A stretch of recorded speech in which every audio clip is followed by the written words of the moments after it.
Hello and welcome to History Through Question. Okay, so today's topic is old NCERT chapter 3. Okay, now इसको सबसे पहले map को study करते हैं जिसमें वेरियस प्रिंसिपैलिटीज के बारे में बताया गया है और ये काफी हमारे लिए इंपॉर्टेंट हो जाएगा इन ऑर्डर टू अंडरस्टैंड जब इन प्रिंसिपैलिटीज के अलग अलग नाम आएंगे. ठीक है, सच एज तोमाराज. तोमाराज यहाँ पे है, चौहान्स, प्रतिहारास, पवार्स, चंडेलास, ओके, सोलंकीस, राष्ट्रकूतास, चोलास. ठीक है, तो इस तरीके से please do study this map so that जब इनका नाम आए तो एग्जैक्ट आपको लोकेशन पता हो ये यहाँ पे किस जगह लोकेटेड है और आप इनसे रिलेट कर पाए. ओके, सो लेट्स अब हम स्टार्ट करते हैं अपना old NCERT chapter 3. Okay, today's topic is old NCERT class 7 chapter 3 and the name of the chapter is kingdoms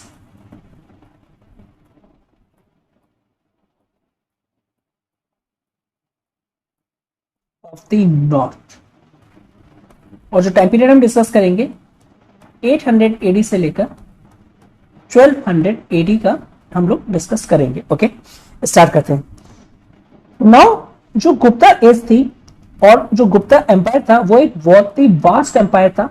ठीक है ना, नदर्न इंडिया में उन्होंने स्टैब्लिश एक स्ट्रॉन्ग एम्पायर था. लेकिन जो पोस्ट गुप्ता एज आई थी उसमें हमने ये देखने को मिला था कि हमें age of various smaller kingdoms देखने को मिलते हैं. कोई भी एक आपका पावरफुल किंगडम्स हमको स्टैब्लिश होते हुए नहीं दिखता है नॉर्थ में. ठीक है ना, और जो रूलर्स थे वो बेसिकली चाह रहे थे कि एक पावरफुल एम्पायर बनाया जाए जिसमें से एक हर्षा का एग्जाम्पल आता है. बट हर्षा का भी जो अटेम्प्ट था कि एक पावरफुल एम्पायर को स्टैब्लिश करें नॉर्थ में भी, वो भी सक्सेसफुल नहीं हुआ था. ठीक है ना, at the same time basically desire काफी लोगों में था कि कैसे हम एक स्ट्रॉन्ग प्रिंसिपैलिटी को स्टैब्लिश करें नदर्न इंडिया में. ठीक है ना, उसी के बाद अगर हम देखें तो 3 लार्ज किंगडम्स एमर्ज होते हैं. ठीक है, सो 3 लार्ज किंगडम्स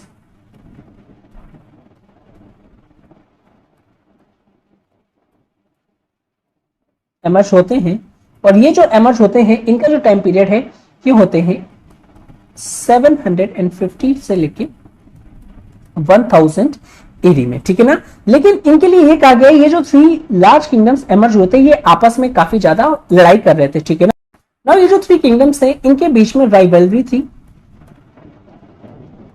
या फिर ये कॉन्टिन्यूसली वॉर में थे एक दूसरे से, क्योंकि ये चाहते थे ज्यादा से ज्यादा नदर्न इंडिया को कंट्रोल करना. ठीक है, टू गेन कंट्रोल ओवर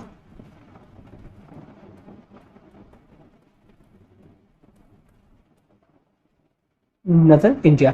लेकिन इनमें से अगर हम देखें कोई भी सक्सीडेड नहीं हुआ फॉर अ लॉन्ग टाइम के लिए. ठीक है ना, अपना रूल स्टैब्लिश करने में इन नदर्न इंडिया में. नेक्स्ट टॉपिक है that is struggle for Kannauj.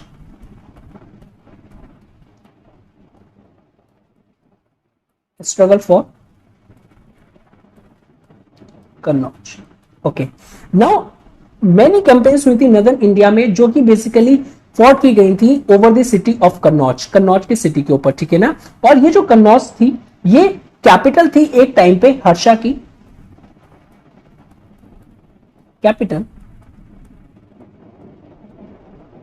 Of Harsha की ये कैपिटल रही थी और हमेशा से ये एक इंपॉर्टेंट सिटी रही थी. ठीक है ना, और ये जो आपकी कन्नौज है ये वेल सूटेड करती थी इन दी नदर्न प्लेन में, बिकॉज जो कैप्चर कर लेता था कन्नौज को उसको कंट्रोल मिल जाता था. आपका कहां का कंट्रोल मिल जाता था? गंगा वैली का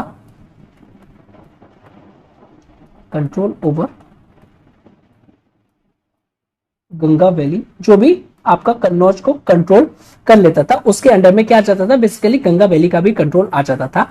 नाउ जो 3 मेजर किंगडम्स जो कि एमर्ज हुए थे अभी हमने देखा था उसके पहले, तो वो कॉन्टिन्यूसली स्ट्रगल में थे और वो चाहते थे कि कन्नौज उनके अंडर में आ जाए. ठीक है ना, इवन जो मॉडर्न हिस्टोरियंस हैं उन्होंने इस जो वॉर है जो 3 किंगडम्स के बीच में जो लड़ी गई है, मॉडर्न हिस्टोरियंस उसको नेम देते हैं that is the tripartite struggle. That is tripartite struggle. It is because जो 3 ये जो प्रिंसिपैलिटीज थी ये कॉन्टिन्यूसली एक दूसरे से फाइट कर रही थी ओवर कन्नौज. जो 3 किंगडम्स थे, अब ये 3 किंगडम्स थे कौन कौन से? That is the राष्ट्रकूतास,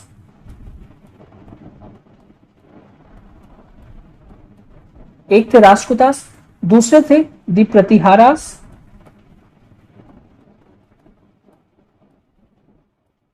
and last थे आपके पालास, ठीक है ना। ओके, अगर हम देखें राष्ट्रकूटास के बारे में देखें तो सिंपल, अगर मैं एक मैप बनाऊं तो इस तरीके का ट्राइंगल फॉर्म होगा, ठीक है ना। यहां पे आपके राष्ट्रकूटास आएंगे, इस एरिया में ईस्टर्न साइड पे आपके पालास आएंगे और यहां पे आपके प्रतिहारास आएंगे, ठीक है ना। और कन्नौज भी समवेयर यहां पे आप उसको एक अज्यूम कर सकते हैं, ठीक है ना, कन्नौज यहां पे, ठीक है। तो तीनों पार्टी चाहती थी कि वो अपना कन्नौज पे कंट्रोल, इट इज बिकॉज जो कंट्रोल कर लेगा वो कंट्रोल हो जाएगा, उसके ऊपर गंगा वैली के ऊपर कंट्रोल हो जाएगा, ठीक है ना। ओके, अब वन बाय वन करके इन प्रिंसिपैलिटीज के बारे में थोड़ा सा डिटेल में डिस्कशन करते हैं। तो फर्स्ट एंड द फॉरमोस्ट है that is the Rashtrakutas. Rashtrakutas,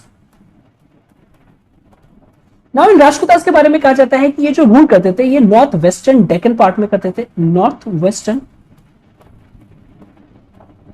Deccan part में करते थे, ठीक है ना। अगर हम देखें कि ये जो रीजन है ये अराउंड नासिक के आसपास का रीजन है, जहां पे ये लोग उस टाइम पे इनका होल्ड बना के रखा था। इनकी जो कैपिटल थी वो थी मालखेत, और इसके बारे में ये कहा जाता है कि ये काफी ब्यूटीफुल और एक प्रॉस्पेरस सिटी थी, ठीक है ना।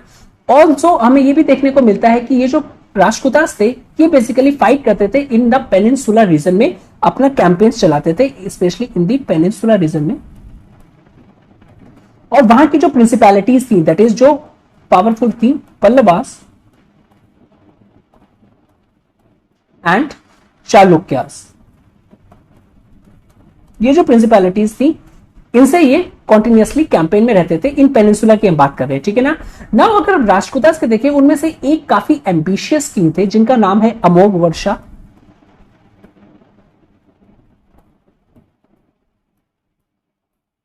जिनका नाम है अमोघ वर्षा।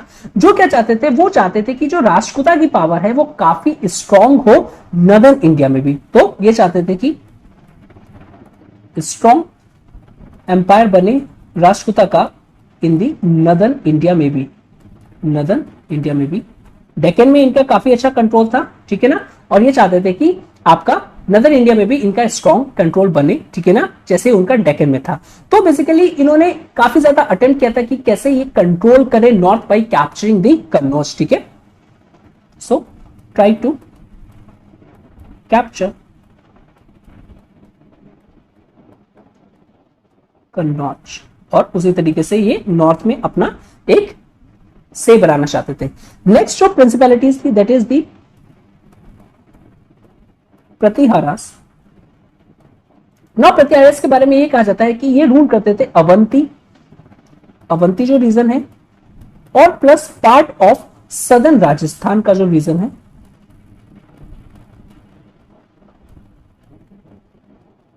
वहां पे ये लोग रूल करते थे, ठीक है ना। उसके बाद अगर हम देखें इनकी स्टार्टिंग बिगनिंग अगर हम देखें तो बेसिकली बिगनिंग में ये लोग फैमिली ऑफ लोकल ऑफिशियल्स थे, but with the passage of time ये इंडिपेंडेंट डायनेस्टी ऑफ किंग में ट्रांसफॉर्म हो गए, ठीक है ना। बेसिकली ये पावरफुल बने जब ये डिफीट किया इन्होंने, उस टाइम के सोर्स बताते हैं कि इन्होंने जिनको डिफीट किया था उनको ये नाम करते हैं defeating, that is the Mlecchas. अब ये जो मलेच्छास हैं ये बेसिकली मोस्ट प्रोबेबली ये जो टर्म मलेच्छास है इसका मीन्स होगा एक पर्सन जो कि बारबेरियन है या फिर आउटकास्ट है, दैट इज बारबेरियन है, या फिर आउटकास्ट पर्सन है जो कि लोकली कास्ट से पर्सन बिलोंग नहीं करता है। स्पेशली मोस्ट प्रोबेबली ये जो वर्ड है इसको यूज किया जाता होगा in order to designate the foreigners, ठीक है ना, जो भी फॉरेनर्स हैं, ठीक है ना। हमें एग्जैक्टली नहीं पता है इस एज पर एनसीईआरटी की ये मलेच्छास क्या है, बट मोस्ट प्रोबेबली ये रेफरेंस यूज किया गया है for the Arabs, for the Arabs, because वो बारबेरियन ट्राइब कंसीडर करी गई है, और साथ ही साथ जो है आपकी क्या है दैट इज ये आउटकास्ट है जो कि कास्ट वहां से मिलती जुलती नहीं है, इसलिए इसको टर्म किया गया है आउटकास्ट, ठीक है ना। ओके, नाउ नेक्स्ट जो इंफॉर्मेशन प्रोवाइड करवाई गई है अगर हम उसके बारे में देखें तो इनके बारे में ये कह रहे हैं कि जो अरब्स थे they had now conquered and occupied Sindh, उन्होंने कॉन्कर्ड कर रखा था अरब्स ने, और जो प्रतिहारास थे आपके अरब्स को हराने के बाद उन्होंने बेसिकली जो अपनी आर्मीज थी ईस्टवर्ड करी थी, और by the end of 8th century क्या हुआ था, उन्होंने कैप्चर कर लिया था दैट इज द कन्नौज को, ठीक है ना, बाय 8th सेंचुरी इन्होंने क्या कर लिया था, कैप्चर कर लिया था, अपना एक स्ट्रॉन्ग होल्ड बना लिया था कन्नौज में, ठीक है ना। नेक्स्ट जो प्रिंसिपैलिटीज के बारे में हम डिस्कस करेंगे दैट इज दी पालास।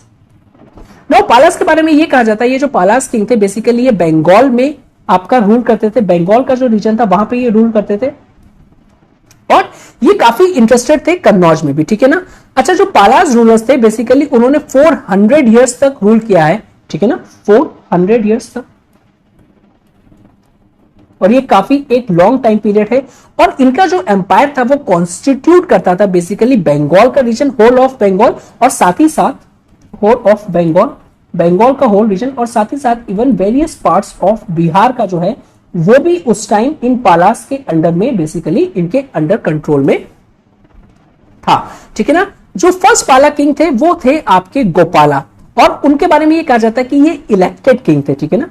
जो फर्स्ट किंग थे इनके दैट इज द गोपाला, इनके बारे में कहा जाता है ये एक इलेक्टेड किंग थे। अब ये इलेक्टेड किंग का कॉन्सेप्ट कहां से आया, ये तो वेरियस न्यू लग रहा है उस टाइम के हिसाब से, है ना। तो ये इलेक्टेड किंग्स था बेसिकली, इलेक्टेड किंग किसके थ्रू थे, ये थे elected Kings by the nobles, जो वहां के नोबल्स थे उन्होंने इनको किंग को इलेक्ट किया था। इट इज बिकॉज ये कहा जाता है कि इनसे पहले वाले जो राजा थे बेसिकली उनके कोई हायर नहीं था, उनका कोई सक्सेसर नहीं था। एज ए रिजल्ट गोपाला को विद दी कैसे चूज किया है, इलेक्ट किया गया है बाय दी नोबल्स ने, ठीक है ना। और बेसिकली गोपाला को ये भी रिमेंबर किया जाता है कि इन्होंने एस्टैब्लिश किया था पाला डायनेस्टी का। तो who is the founder of पाला डायनेस्टी, इसका आंसर होगा that is the Gopala is the founder of पाला डायनेस्टी। नेक्स्ट अगर हम देखें जो गोपाला के सन थे दैट इज द धर्मपाला।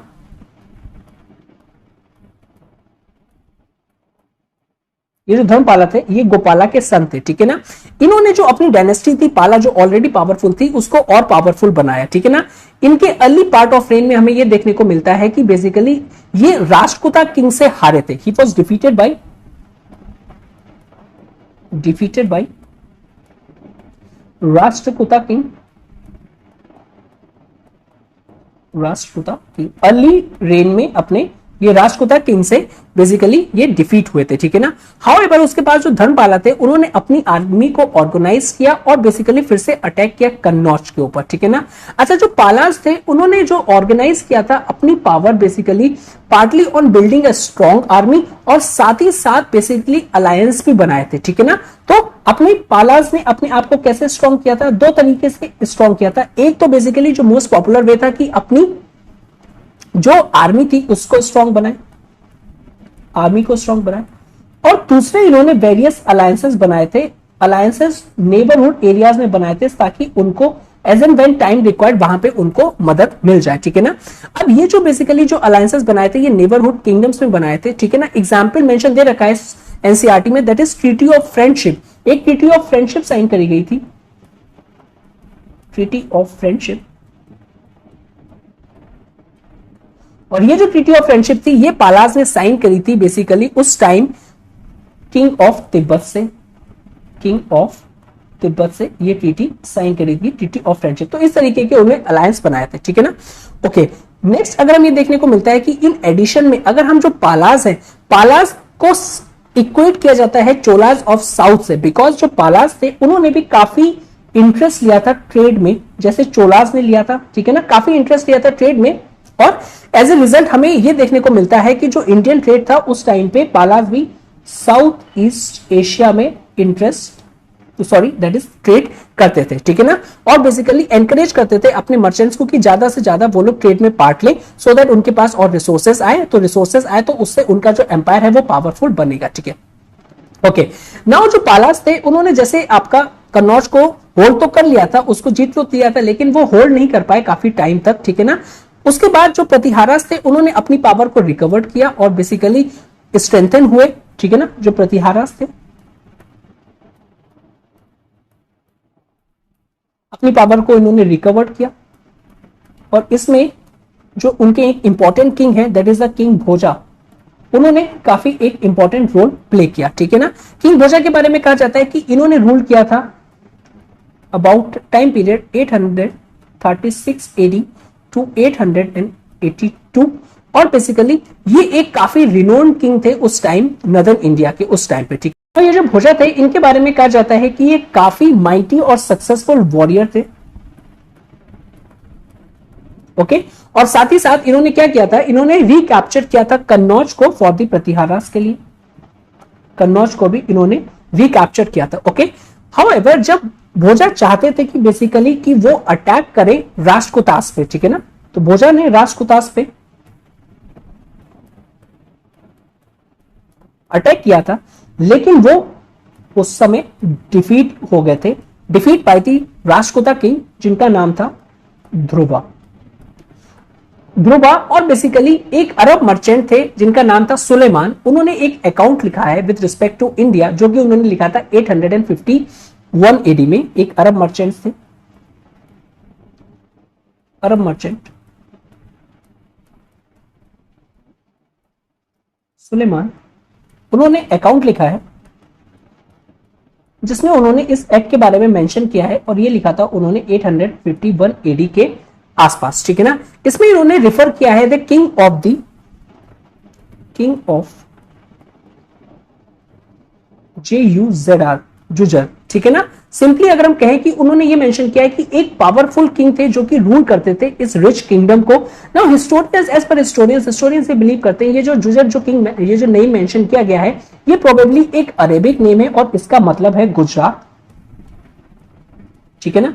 इसका ये अरेबिक वर्ड है और इसका जो हम नॉर्मल वर्ड जो हिंदी वर्ड होगा उसका दैट इज द गुजरात। और जो किंग डिस्क्राइब करे गए हैं सुलेमान के अकॉर्डिंगली वो है आपके भोजा, ठीक है ना। तो भोजा को इसलिए भी रिमेंबर किया जाता है कि जो भोजा थे वो सिर्फ एक वॉरियर ही नहीं थे, एक माइटी वॉरियर ही नहीं थे, साथ में क्या थे बेसिकली, साथ में उनका जो इंटरेस्ट था वो लिटरेचर में भी काफी था, लिटरेचर में भी काफी था। और बेसिकली उनको एक ग्रेट पैट्रॉन भी माना जाता है। इट इज बिकॉज वो उस टाइम उन्होंने काफी ज्यादा सपोर्ट किया था और पैट्रोनेज दिया था जो कि फेमस रिलीजन था, दैट इज द वैष्णविज्म, ठीक है ना। वैष्णविज्म को भी काफी सपोर्ट किया था। इवन जो इनके सम ऑफ जो कॉइन्स हैं, कॉइन्स में भी हमको क्या देखने को मिलता है कि कॉइन्स में भी हमको वराह, ठीक है, वराह यानी जो बोर होगा बी, जो कि कंसीडर किया जाता है इनकारनेशन ऑफ विष्णु, उनके सिंबल्स हमें इनके कॉइन्स में देखने को मिलते हैं। साथ ही साथ बेसिकली इन्होंने एक टाइटल भी रखा था और वो टाइटल था अधिवराह।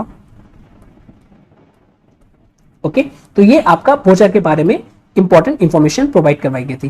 फिर 1916 में अगर हम देखें, 1916 में और डेवलपमेंट होता है और फिर हमें ये देखने को मिलता है जो राष्ट्रकूटास थे उन्होंने अपनी जो पावर थी उसको रीऑर्गेनाइज किया है और फिर से अटैक किया था कन्नौज पे, ठीक है ना।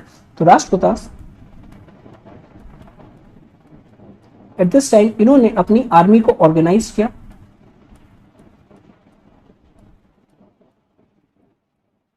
और फिर फर्दर अटैक किया था कन्नौज पे, ताकि वो कन्नौज पे कंट्रोल बना सके। बट इस टाइम अगर हम देखते हैं कि जो 3 किंगडम्स थे, दैट इज राष्ट्रकूटास, प्रतिहारास और जो पालास थे, वो अब एग्जॉस्टेड हो गए थे। जो कॉन्टिन्यूअस वार बहुत टाइम से चली आ रही थी, नाउ इस कॉन्टिन्यूअस वार में कोई भी एक सक्सेसफुल और बेसिकली कह सकते हैं कि प्रॉपर तरीके से कोई विनर नहीं हुआ था। कन्नौज पास हो रहा था from one principalities to other, ठीक है ना। और वो इतने बिजी हो गए थे बेसिकली कि वो रियलाइज ही नहीं कर पाए कि इन वॉर्स को कमीशन करने में वो कितने ज्यादा वीक हो गए हैं, ठीक है ना। और उसके आने वाले 100 ईयर्स में क्या देखने को मिलता है कि ये जितनी भी इंपॉर्टेंट प्रिंसिपैलिटीज थी, दैट इज द नॉर्दर्न में राष्ट्रकूटास, प्रतिहारास और पालास, ये तीनों किंगडम्स डिक्लाइन हो गए। और उसके बाद वहां पे जो आए that is the later Chalukyas, उनके बाद में आए, that is letter Chalukyas.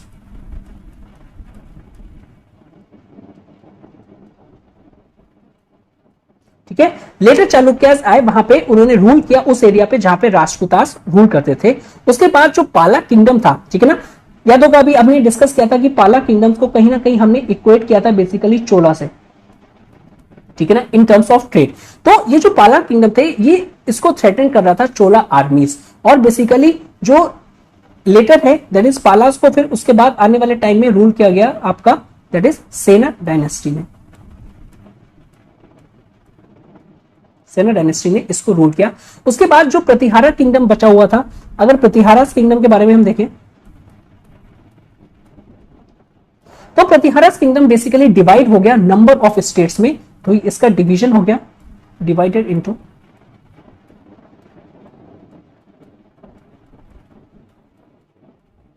Number of states, और उसी में से एक एसोसिएटेड है बेसिकली जो राजपूत है। नेक्स्ट हम देखेंगे that is the rise of Rajput. ठीक है, तो इन्हीं का प्रतिहारास का जैसे डिवाइडेड हुए उसमें से नंबर ऑफ स्टेट्स आए, उसमें से एक इंपॉर्टेंट प्रिंसिपैलिटीज थी वो एमर्ज हुई एज अ राइज ऑफ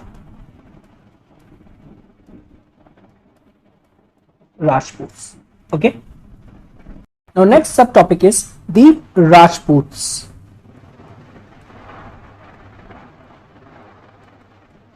अब हम इनके बारे में देखेंगे। ओके, तो बेसिकली ये जो राजपूत है ना, इनकी काफी लॉन्ग एंड इंटरेस्टिंग हिस्ट्री है। बेसिकली इनके बारे में ये कहा जाता है कि ये कहां से आए हैं और क्यों आए थे, और बेसिकली हु दे आर, ये सब और सब एक मिस्ट्री रही है। ठीक है ना, इसके बारे में काफी इंफॉर्मेशन ज्यादा से नहीं मिल पाई है। जो अर्ली हिस्टोरियंस थे, अर्लियर हिस्टोरियंस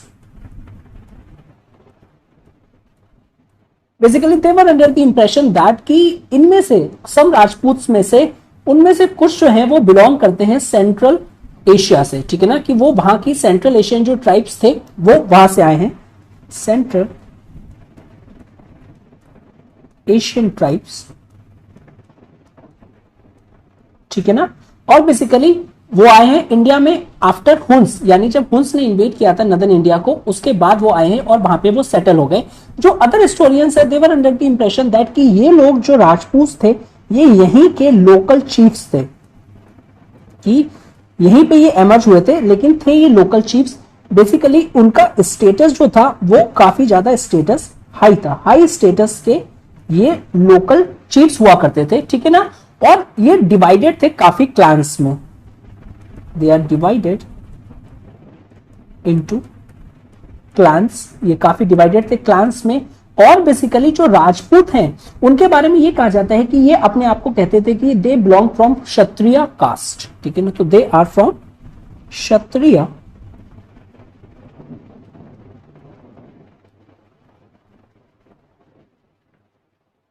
क्षत्रिय कास्ट से बिलोंग करते हैं। ठीक है ना, और जो किंग्स थे ना, किंग्स बेसिकली एक फैमिली ट्री बनवाते थे, और जो फैमिली हिस्ट्रीज होती थी जब वो लिखी जाती थी तो उनसे ये कहा जाता था कि हमारी जो फैमिली है उसको आप ट्रेस करें। ठीक है, स्पेशली दो फैमिली से, या तो सन फैमिली से,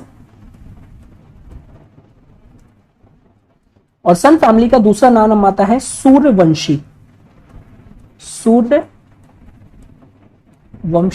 या तो सन फैमिली से या फिर मून फैमिली से उनको रिलेट करें, उनके फैमिली ट्री को, और इसको हम कहेंगे that is a Chandravanshi,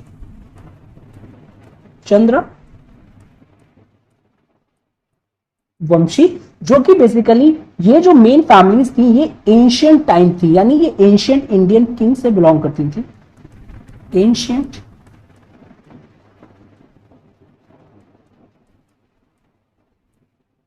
Indian king से ये बिलोंग करती थी। ओके, अच्छा, उसके बाद अगर हम देखें कि बेसिकली ये तो आपकी दो फैमिलीज थी, लेकिन साथ ही साथ 4 क्लास ऐसी थी, 4 क्लास ऐसी थी जो कि इस फैमिली से रिलेट नहीं करना चाहती थी, चाहे वो सन फैमिली हो या फिर मून फैमिली। तो उनमें से जो 4 क्लास थी जो अपने आप को बेसिकली सेपरेट बताती थी, और वो कहती थी कि हम ये जो 2 मेनली ट्राइब्स हैं सन और मून, इनके डेकेडेंट नहीं है, बट हम जो हैं हम बेसिकली बिलोंग करते हैं अग्निकुला से, यानी फायर फैमिली से, अग्निकुला यानी फायर फैमिली से हम बिलोंग करते हैं। Neither we belong from the sun family और moon family, we are basically belongs from Agnikula. और ये जो 4 क्लैंस है ये काफी इंपॉर्टेंट है हमारे बेसिकली इस टाइम की, जिस टाइम हम हिस्ट्री पढ़ रहे हैं इस पीरियड में। ठीक है ना, अब ये है कौन कौन, इनमें से हैं फर्स्ट जो है 4 क्लैंस में से प्रतिहारास है। ठीक है ना, इनको हम कहेंगे आपका परिहारास। नेक्स्ट सेकेंड है चौहान्स, और इनको हम कहेंगे चाहमनास।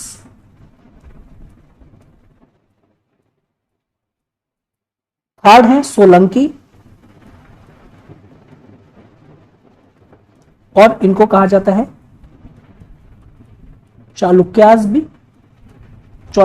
भी, सॉरी। फोर्थ जो है दैट इज द पवार्स, और इनको कहा जाता है परमारास। ओके नाउ पहले ही हम लोग इनकी लोकेशंस को मैप में देख चुके हैं, जो स्टार्टिंग में हमने देखा था मैप में, डिटेल में इसकी लोकेशन को देख लेंगे। तो प्लीज अगर आपने नहीं तो फिर से उसको पॉज करके देख लीजिए ये लोग कहां कहां पे लोकेटेड थे, जब हम अभी पढ़ रहे हैं इनके बारे में देखेंगे तो प्लीज मैप में लोकेट कर लीजिएगा, तो ये काफी ईजी हो जाएगा आपको अंडरस्टैंड करने के लिए कि ये कौन कौन से रीजन को होल्ड करते थे, ठीक है ना। ओके नाउ बेसिकली ये जो 4 अग्निकुलास थी, इन्होंने अपनी जो पावर को स्टैब्लिश किया था ये वेस्टर्न इंडिया और basically central India along with Rajasthan में किया था, ठीक है ना। अलग अलग अगर हम देखें तो जो प्रतिहारास थे, ठीक है ना, दैट इज परिहारास, उन्होंने अपने आप को स्टैब्लिश किया था, अपना rule area of Kannauj, Kannauj के पास उन्होंने अपने आप को स्टैब्लिश किया था। जो चौहान्स थे उन्होंने अपने आप को स्टैब्लिश किया था सेंट्रल राजस्थान में।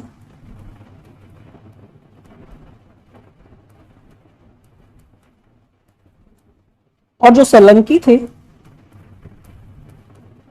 उन्होंने अपने आप को स्टैब्लिश किया था रीजन ऑफ कथिवार,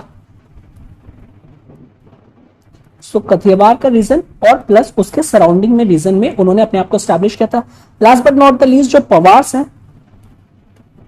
इन्होंने अपने आप को स्टैब्लिश किया था मालवा रीजन के आसपास, ठीक है ना। और इनकी जो कैपिटल थी वो थी धर, जो कि पास में है इंदौर के, ठीक है। तो ये बेसिकली इनका मेन आपका पावर सेंटर रहते इन 4 क्लैंस के, ठीक है ना। अच्छा नाउ इनमें से अगर हम देखें कि मोस्ट ऑफ जो ये जो डायनेस्टीज थी इन्होंने जो अपना कैरियर स्टार्ट किया था या बेसिकली स्टार्ट जब हुए थे तो ये एज अ स्मॉल रूलर्स थे, और स्मॉल रूलर्स थे और कहीं ना कहीं ये अंडर थे प्रतिहारास,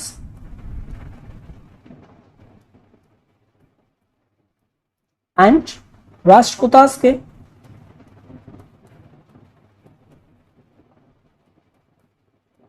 ठीक है, उसके अंडर में थे।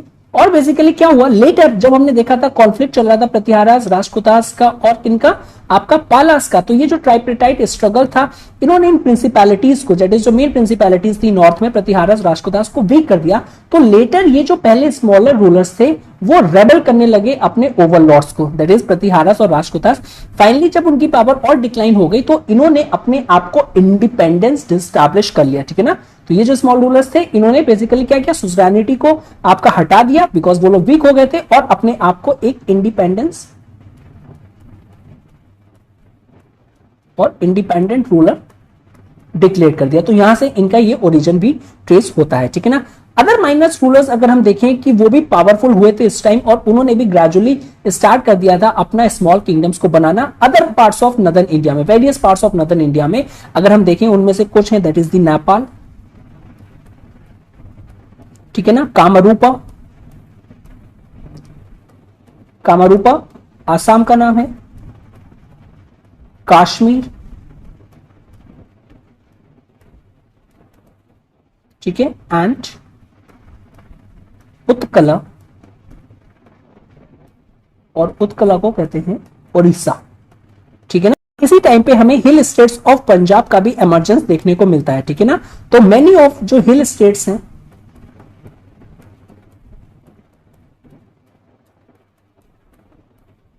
वो भी इसी टाइम एस्टैब्लिश हुए थे, ठीक है ना। और इनमें से इंपॉर्टेंट है दैट इज चंपाका,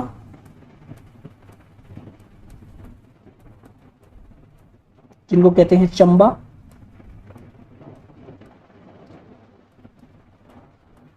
दुर्गरा जम्मू,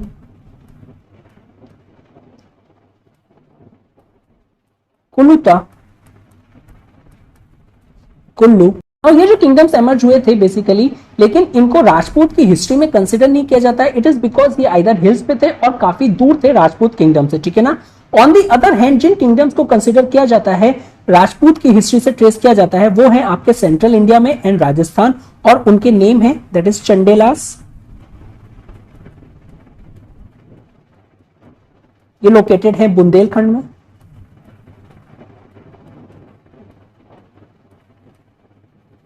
गुहिलास ये है मेवाड़ में, और बेसिकली ये थे साउथ ऑफ चौहान, जहां चौहान थे उनके साउथ में, ठीक है ना।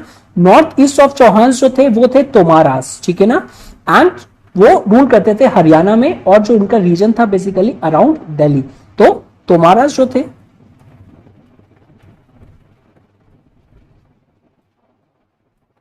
इनके पास था region Haryana plus around Delhi का रीजन था उनका पास, ठीक है ना।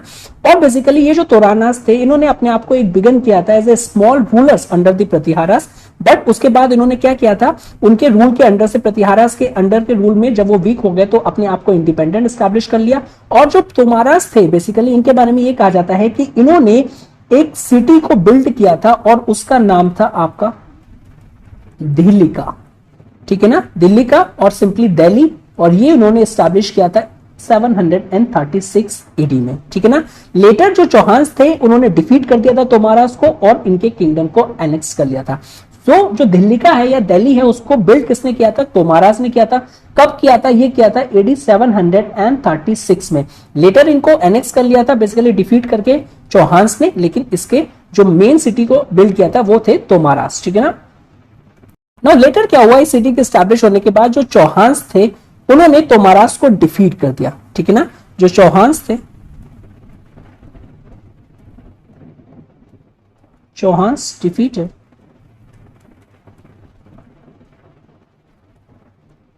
तोमारास और उन्होंने एनेक्स कर लिया उनका किंगडम, एनेक्स्ड देयर किंगडम्स, ठीक है ना। और जो ये जो प्रिंस थे, ये जो बेसिकली चौहान डायनेस्टी के प्रिंस थे, ये थे पृथ्वीराज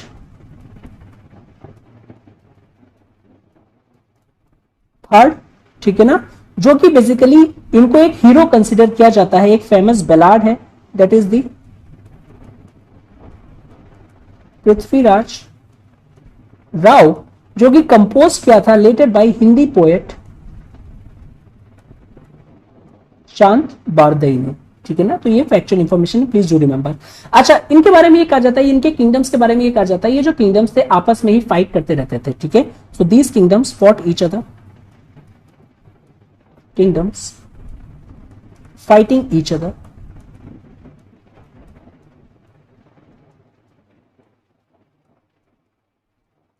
ठीक है ना।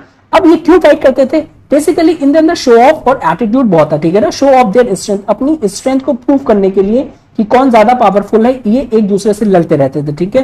अब जितनी भी जो बैटल्स हुई है ऑब्वियसली उसमें रिसोर्सेस लगेगा आपका, अगर डेथ हो रही है तो भी काफी ज्यादा, कहीं ना कहीं ये जो पूरा एम्पायर था इनका या जो स्मॉल किंगडम थे ये वीक होते गए थे, ठीक है। उसके बाद जब इन्वेजन हुआ फ्रॉम नॉर्थ ईस्ट से तो इतने वीक हो गए थे ये लोग अपने आप को डिफेंड नहीं कर पाए थे, ठीक है ना। उसके बाद जब इन्वेजन हुआ, जो फॉरेन पावर्स आई, इन्वेट किया उन्होंने नॉर्थ वेस्ट में, बिकॉज अगर आप इनकी लोकेशन देखोगे मोस्टली ये नॉर्थ वेस्ट में लोकेटेड थी और इन्वेजर जो थे वो वहीं से एक आए थे, ठीक है ना। तो उस टाइम पे ये क्या कर पाए, ये इंडिया को बेसिकली डिफेंड नहीं कर पाए क्योंकि ये अपने आप में ही क्या थे, यूनाइट नहीं थे, अपने आप में ही ये सेपरेट थे और सेपरेट एंटिटीज को हराना ये जो इन्वेडर्स थे इनके लिए काफी इजी था। नाउ जो फर्स्ट इन्वेडर आए उनमें से जो उनको कहा जाता है that is the Mahmud of Ghazni, Mahmood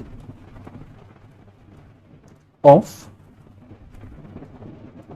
Ghazni, ठीक है ना। महमूद ऑफ गजनी फर्स्ट आपके इन्वेडर्स थे। अब इनके बारे में हम देख लेते हैं महमूद ऑफ गजनी के बारे में।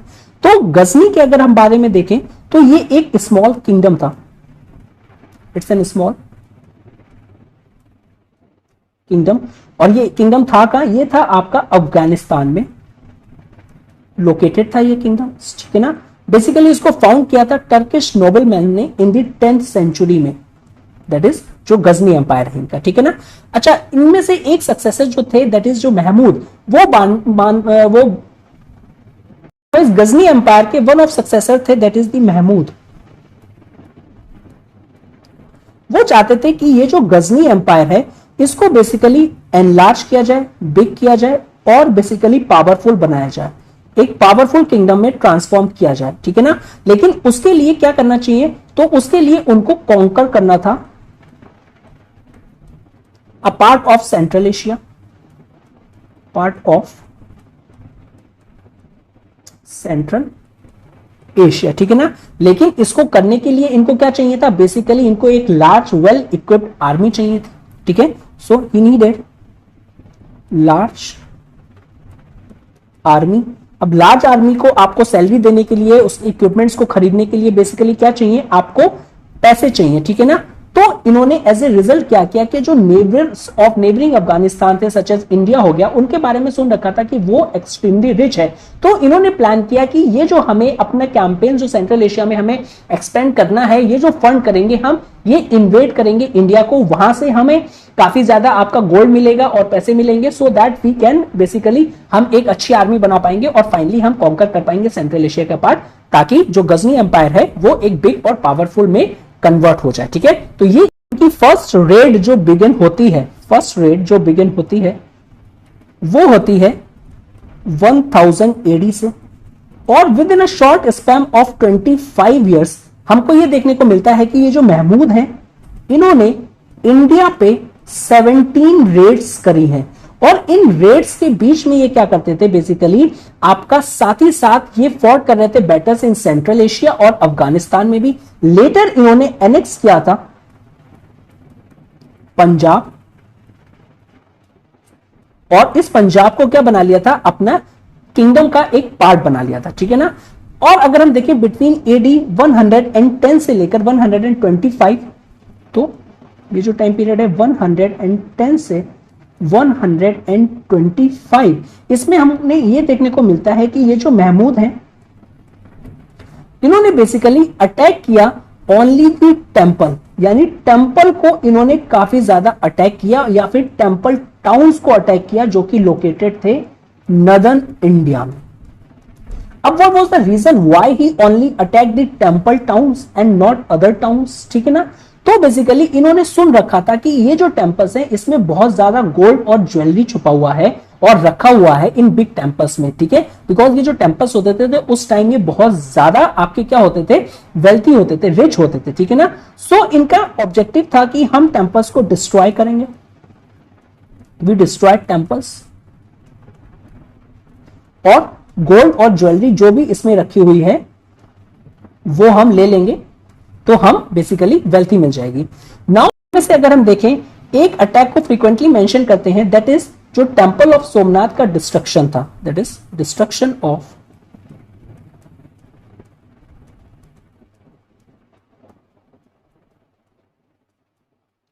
टेंपल ऑफ सोमनाथ, जो कि लोकेटेड है वेस्टर्न इंडिया में, जो कि लोकेटेड है दैट इज वेस्टर्न इंडिया में।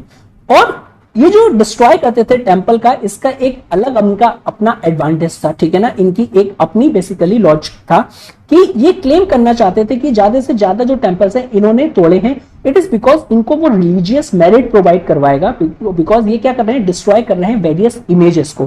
तो कहीं ना कहीं इनको ये बेसिकली रिलीजियस मेरिट के लिए भी ये टेंपल्स को इन्होंने टारगेट बनाया था, रिलीजियस मेरिट के लिए।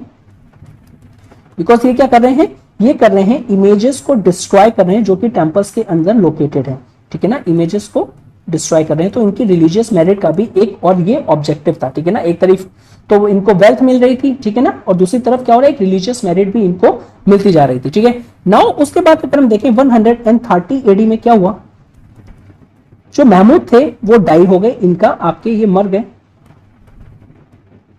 और जो पीपल उस टाइम जो नदर्न इंडिया में रहते थे उनको कुछ रिलीफ मिली रेड से, ठीक है ना।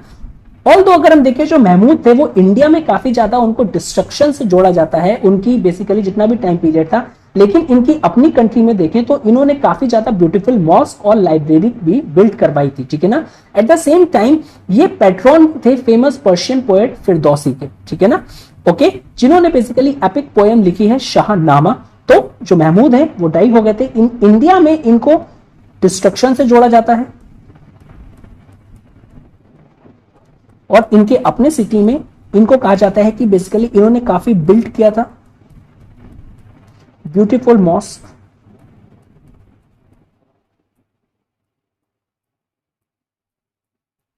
और साथ ही साथ इन्होंने क्या किया था, बेसिकली लार्ज लाइब्रेरी को भी बिल्ड किया था। और ये पैट्रॉन भी थे फेमस पर्शियन पोएट फिरदौसी के, जिन्होंने एपिक पोएम लिखी थी शाहनामा। शाहनामा इन्होंने लिखा था। जो महमूद थे उन्होंने बेसिकली सेंड किया था सेंट्रल एशियन एक नेमिंग स्कॉलर थे जिनका नाम था अल-बरूनी। उन्होंने अल-बरूनी को इंडिया भेजा था, ठीक है ना। और अल-बरूनी जब इंडिया आए थे तो वो काफी साल रहे थे यहाँ पे और फाइनली बेसिकली वो एक अकाउंट छोड़ के जाते हैं जिनने इन्होंने डिस्क्राइब किया था कि जो इंडिया की कंट्री है उसके बारे में और बेसिकली जो वहां की कंडीशन थी लोगों के उसके बारे में इन्होंने काफी ज्यादा उसमें आपका डिस्क्राइब किया था डिटेल में, ठीक है ना। नेक्स्ट जो आते हैं इनके पास महमूद ऑफ गजनी के बाद महमूद गौरी।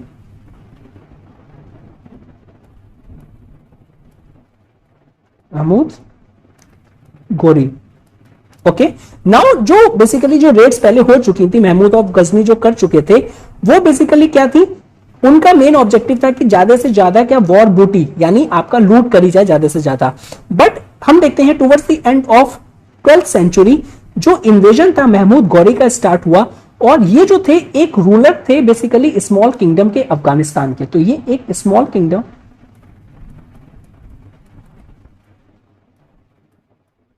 के रूलर थे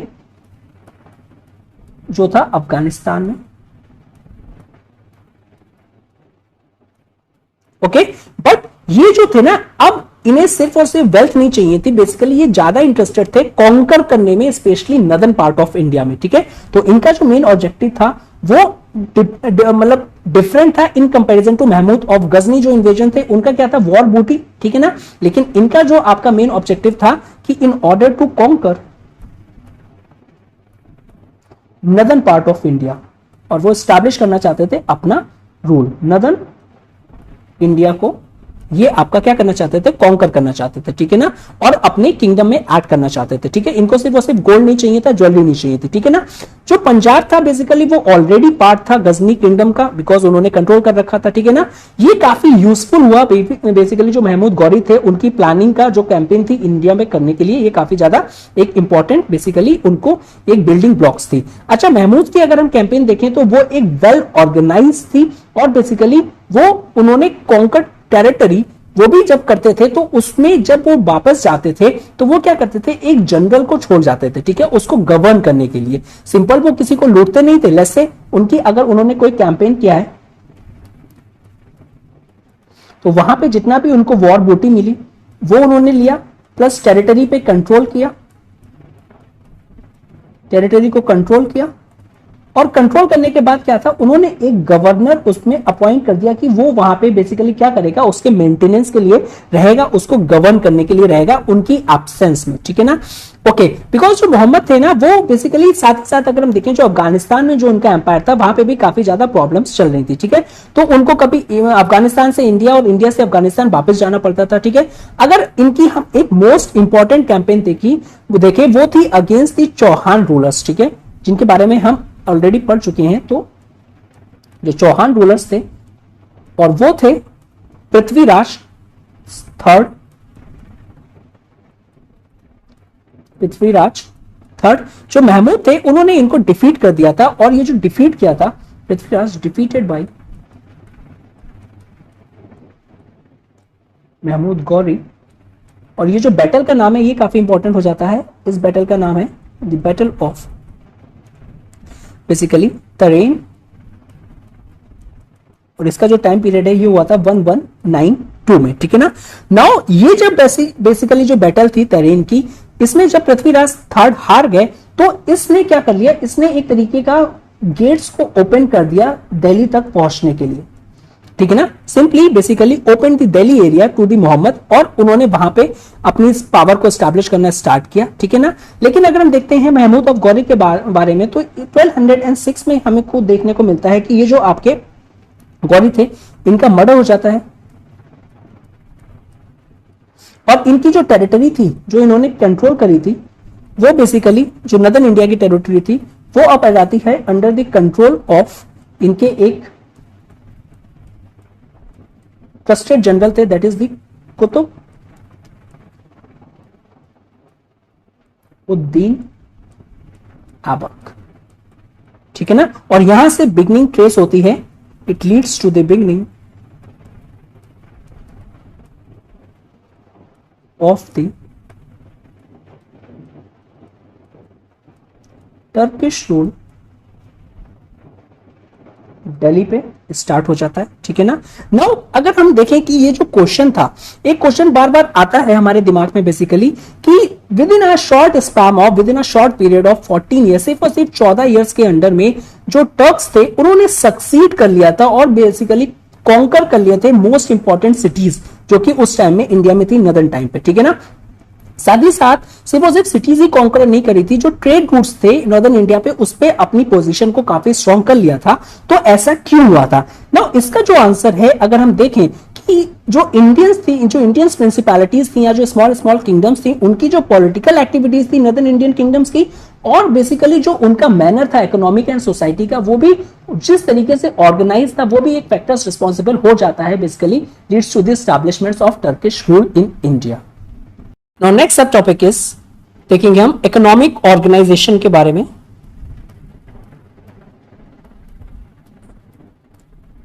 इकोनॉमिक ऑर्गेनाइजेशन, ओके। तो अगर हम देखें जो बिगेस्ट चेंज आया था मेडिवल पीरियड में, वो आया था कि सिस्टम ऑफ कलेक्टिंग रेवेन्यू, ठीक है ना। तो मेडिवल चेंज, या पहले हम अगर हम एंशियंट से देख लें रेवेन्यू कलेक्शन का सिस्टम टू द मेडिवल, तो इसमें बहुत ज्यादा चेंज आया था, ठीक है। और ये था change that is system of collecting revenue.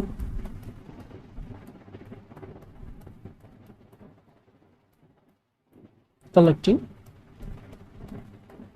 Revenue, okay.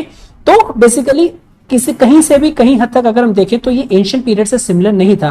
Reason क्या था, बेसिकली नाउ जो किंग था अब उसका डायरेक्ट कंट्रोल नहीं रहा था रेवेन्यू पे। अब ये जो डायरेक्ट कंट्रोल नहीं रहा था, एज ए जो हमने देखा था एंशियंट पे, एंशियंट में जो किंग था उसका अपनी लैंड पे या फिर रेवेन्यू कलेक्शन पे डायरेक्ट कंट्रोल था। ये सिस्टम ऑल्टर्ड हो गया था इन दी मेडिवल पीरियड। अब इट वाज नो लॉन्गर, जो रेवेन्यू सिस्टम था वो डायरेक्ट कंट्रोल में नहीं था किंग ने, और ये जो सिस्टम था इसने काफी ज्यादा अफेक्ट किए वेरियस एस्पेक्ट्स ऑफ लाइफ को, ठीक है ना। अगर हम गुप्ता पीरियड में देखें कि उसमें जो सम ऑफ द ऑफिसर्स थे ना, उनको सैलरीज कैश में नहीं दी जाती थी। ये हमने ऑलरेडी डिस्कस किया है कि उसमें क्या दिया जाता था, उनको ग्रांट ऑफ रेवेन्यू दिया जाता था, ठीक है। एक सर्टन लैंड दे दी थी, विलेज दे दिया जाता था, पीस ऑफ लैंड, जहां से वो सैलरी होती थी उसके इक्विवेलेंट जितना भी आपका अमाउंट आएगा वो आप कीप करेंगे अपना एज ए सैलरी की तरीके से, ठीक है ना। असाइन कर दिया जाता था या फिर बेसिकली ग्रांट कर दिया जाता था का एक लैंड ऑफिसर को, और जो रेवेन्यू होता था वो इक्वल होता था अमाउंट ऑफ द मनी जो उसको नॉर्मली सैलरी से रिसीव होती थी, ठीक है ना। अब नाउ एट फर्स्ट देखिए ये जो सिस्टम शुरू हुआ था जिसमें आपका ग्रांट कर दिया जाता था एक piece of land as an salary की तरह, वहां से रेवेन्यू जो मिलता था सैलरी अपकीप हो जाती थी। तो ये जो ऑफिसर्स को अलॉट की जाती थी स्टार्टिंग में, अगर हम देखें एट फर्स्ट जो है ना, उनके पास कोई राइट नहीं होता था ओनरशिप ओवर द लैंड, ठीक है ना। They didn't have any right over the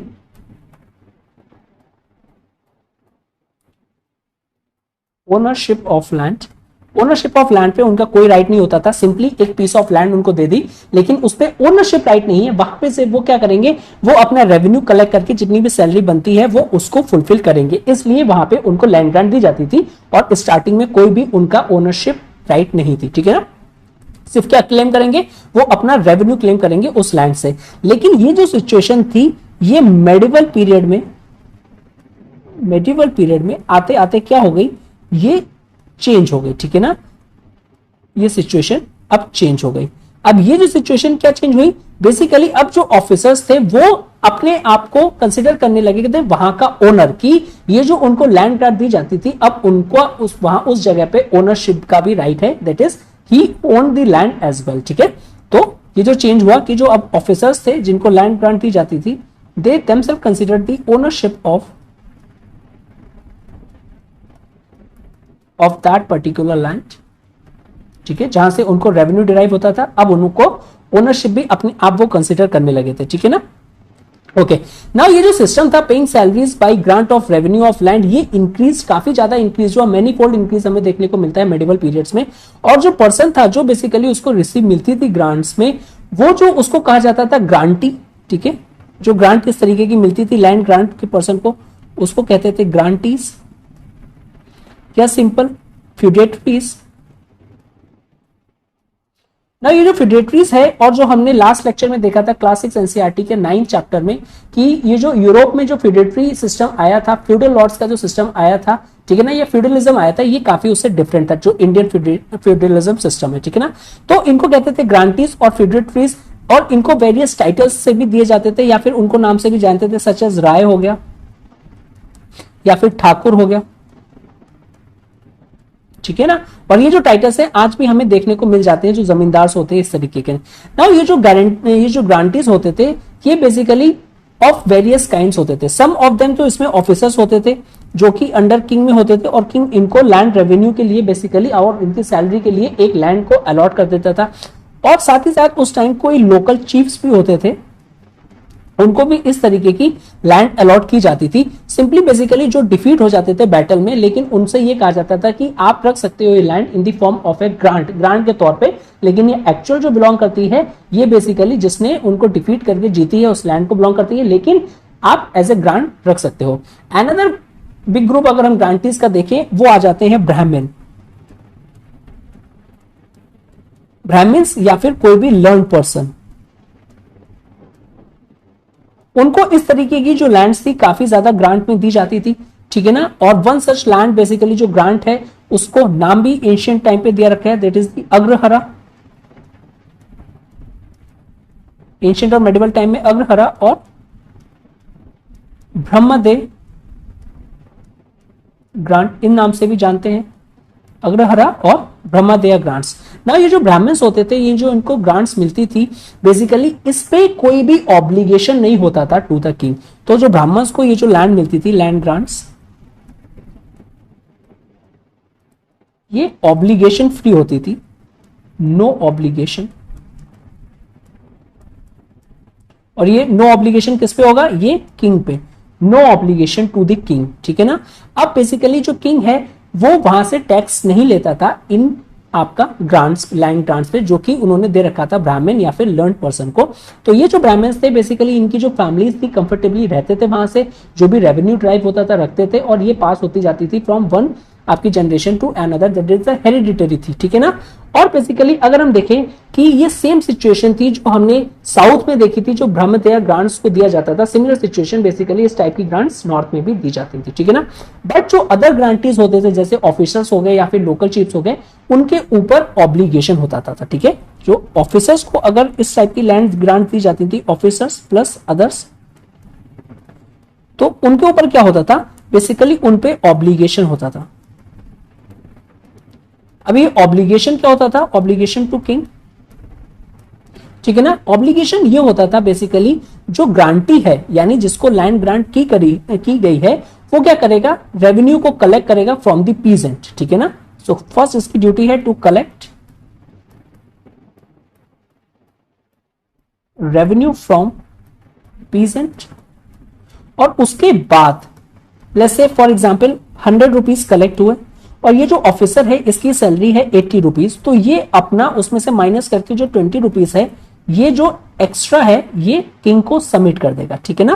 basically आपका मेजर पार्ट खुद रख लेता था और एक स्मॉल पार्ट किंग को सेंड कर देता था, ठीक है ना। At the same time king उनसे ये भी कहते थे कि हम आपको जो ये जो लैंड ग्रांट दे रहे हैं, या फिर आपको एज अ रेवेन्यू के तौर पर ये जो आपकी लैंड दे रहे हैं, इसमें आपको क्या करना है, इसी आपकी सैलरी में ही, रेवेन्यू में ही, जो भी लैंड से डिराइव होगी, आपको मेंटेन करना है ट्रूप्स फॉर द किंग, ठीक है ना। मेंटेन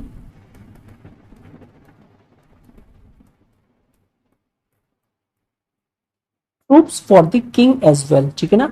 और ये जो ट्रूप्स हैं, किंग को जब भी जरूरत पड़े तब आप इन ट्रूप्स को लेके आएंगे, कोई वॉर आ गई या फिर कोई और बेसिकली सिचुएशन आ गई जिसमें किंग को इनकी जरूरत है, तो या सिंपली अगर हम कह सके किंग को जब भी बेसिकली जब डिमांड करेंगे इन फ्यूडेटरीज से, ठीक है ना, वो इनको बेसिकली ऑब्लिगेशन हो जाएगी इन ग्रांटीज को, ठीक है ना। नाउ अगर हम देखें कि नंबर ऑफ ग्रांटीज इंक्रीज हुए थे, तो जो मोर एंड मोर जो लैंड थी बेसिकली अब किसके हाथ में जा रही है, ग्रांटीज, ठीक है ना। एक सिचुएशन है कि 100 एकड़ ऑफ लैंड थी।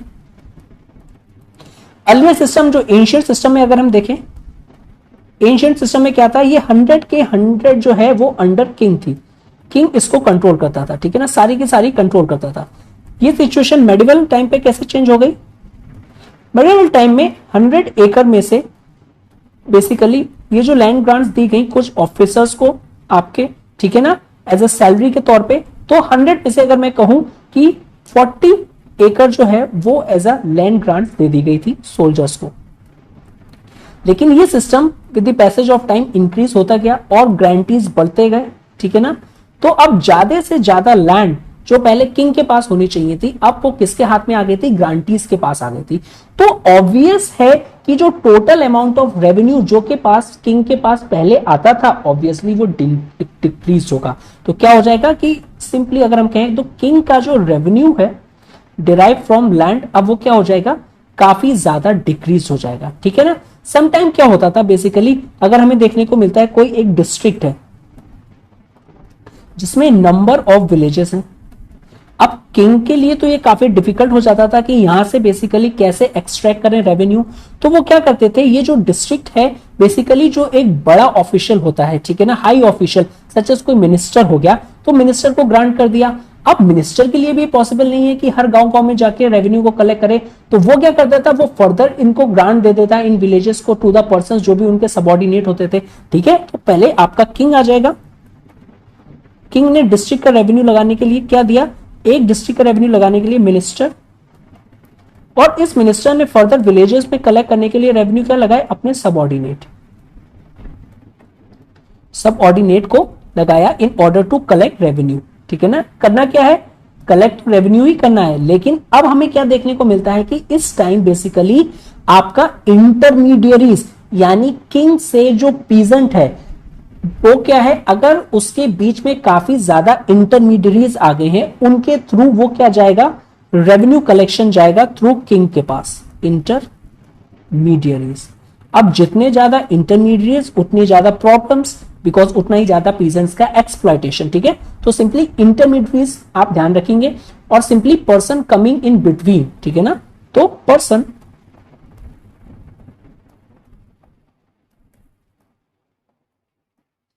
कमिंग इन बिटवीन, और ये बिटवीन किसके, पीजेंट के एंड किंग के बीच में, ठीक है ना। अब ये जो चेंज इन जो सिस्टम था जो कि रेवेन्यू कलेक्शन में था, इसने काफी ज्यादा अदर चेंजेस लाए। पहले तो क्या हुआ, रेवेन्यू कलेक्शन सिस्टम चेंज हुआ, विच इन टर्न चेंजेस और बेसिकली ब्रिंग अदर चेंजेस, ठीक है। क्या हुआ कि जो ऑफिसर्स आए, सबसे पहले देख लेते हैं कि कौन कौन से चेंजेस आए, एक सब टॉपिक में इसको ठीक है कवर करते हैं कि क्या क्या चेंजेस आए। नाउ जो आप ऑफिसर्स थे, अब पहले क्या होता था कि जो पहले जो किंग था उसके डायरेक्ट कंट्रोल होता था रेवेन्यू, ठीक है ना, जितनी भी लैंड है उसके पास। अब जो ऑफिसर्स थे बेसिकली जिनको ये लैंड ग्रांट दे दी जाती थी, अब उनको रेवेन्यू के लिए डायरेक्टली क्या है कि लैंड पे बेसिकली फोकस करना पड़ता था कि वहां से रेवेन्यू कैसे एक्सट्रैक्ट किया जाए। पहले क्या होता था, अगर बेसिकली कोई ऑफिसर है उसको अपनी सैलरी के लिए किस पे डिपेंडेंट रहना पड़ता था, सेंट्रल यानी किंग पे डिपेंड रहना पड़ता था। तो ये जो ऑफिसर्स थे ड्यूरिंग दिस पीरियड, ये जो आपका सिस्टम आया change in land revenue collection में, इट चेंज बेसिकली क्या चेंज आया, सबसे पहला का जो ऑफिसर्स थे वो अब लेस डिपेंडेंट हो गए on the king, less dependent on the king पे क्या हो गए, वो अब लेस डिपेंडेंट होने लगे, ठीक है ना। ओके, बेसिकली अगर हम कह सके तो एक एग्जीग्रेटेड वे में हम कह सकते हैं कि ये बिहेव करने लगे अपने आप को independent rulers, independent rulers, because इनको मेन चीज क्या है, मेन चीज आपकी कैपिटल, ठीक है ना। पहले वो क्या आ रही थी, पहले किंग के थ्रू आ रही थी, अब क्या आ रही है, उनको लैंड ग्रांट्स के थ्रू वो खुद कलेक्ट कर रहे हैं, ठीक है ना। उसके बाद जो पीजेंट्स जो कल्टीवेट करता था लैंड, अब वो ज्यादा अटेंशन देने लगा इन फ्यूडेटरीज को, ठीक है ना। तो सेकंड चेंज क्या हुआ, पहले बेसिकली जो पीजेंट था वो किसको जानता था, किंग के नेम पे रेवेन्यू कलेक्शन होता था, लेकिन अब रेवेन्यू कलेक्शन कर कौन रहा है, ये फ्यूडेटरीज कर रहे हैं। तो जो पीजेंट था इसका रिलेशनशिप किससे स्ट्रांग होगा, आपका फ्यूडेटरीज रिलेशनशिप स्ट्रांग होगा, ठीक है, बिकॉज उसको वो मोर अटेंशन देगा, ठीक है ना। बिकॉज ये जो आपका फ्यूडेटरीज है अब वो डायरेक्ट कंट्रोल करेगा पीजेंट्स के ऊपर, अर्लियर जैसे किंग करते थे, ठीक है ना। अर्ली पीरियड में क्या होता था कि जो ऑफिसर था वो कलेक्ट करता था रेवेन्यू किसके नाम पे, किंग के नाम पे, अपने नाम पे नहीं, लेकिन अब जो रेवेन्यू हो रहा है वो अपने नाम पे कलेक्ट कर रहा है ऑफिसर, ठीक है ना। तो बेसिकली जो किंग था वो समवन, अब ये हो गया था कि वो बहुत ही दूर रहते हैं और उनसे पीजेंट्स का बेसिकली क्या है, कनेक्शन बहुत ही कम था। प्रीवियसली सारा रेवेन्यू जाता था किंग को, ठीक है ना। तो जब सारा रेवेन्यू अर्लियर सिस्टम में क्या था, अर्लियर जितना भी लैंड रेवेन्यू होता था वो जाता था किंग के पास, इंटरमीडिएटरीज भी बहुत ज्यादा कम थे। अब किंग बेसिकली इसमें से क्या करता था, डिपेंडिंग अपॉन द सिचुएशन, कि अगर उस टाइम किंगडम में पीस प्रिवेल है तो कम अमाउंट ऑफ मनी आपकी स्ट्रॉन्ग आर्मी पे आपका खर्च करता था, अगर जैसे जैसे जरूरत है तो वैसे वैसे आपका जो रेवेन्यू का अमाउंट है वो ज्यादा आर्मी पे स्पेंड करता था। जब डायरेक्टली रेवेन्यू जाता था तो उससे क्या था कि king was in a position to maintain strong army as and when required, कि जब भी उसको जरूरत होती थी वो स्ट्रॉन्ग आर्मी अपनी या लार्ज आर्मी बना सकता था, ठीक है ना। जब भी वो चाहे वो एक्स्ट्रा अमाउंट खर्च करके ये बना सकता था, ठीक है ना। बट अब जो रेवेन्यू है काफी ज्यादा डिवाइडेड हो गया है between the feudatories and the king. So जो किंग है अब वो उसके पास इतना एक्स्ट्रा अमाउंट नहीं है कि वो अब इनकी आर्मीज पे खर्च कर पाए, ठीक है ना। बिकॉज ये रिस्पॉन्सिबिलिटी फ्यूडिटरीज को भी दी थी कि आपको भी सोल्जर्स मेंटेन करने हैं और जब भी किंग को जरूरत होगी आपको उनकी सर्विस में लेके आना है, ठीक है ना। एक चीज तो ये हुआ। अब बेसिकली अगर हम देखें ये एक काफी ज्यादा इंपॉर्टेंट रीजन बन जाता है जो किंगडम्स थे नॉर्थ में कि वो अपने आप को डिफेंड नहीं कर पाए प्रॉपरली जब टर्क ने अटैक किया था, ठीक है ना। तो बेसिकली आपका क्या हो जाएगा, ये एक इंपॉर्टेंट रीजन बन जाता है जो नॉर्थ के किंगडम्स थे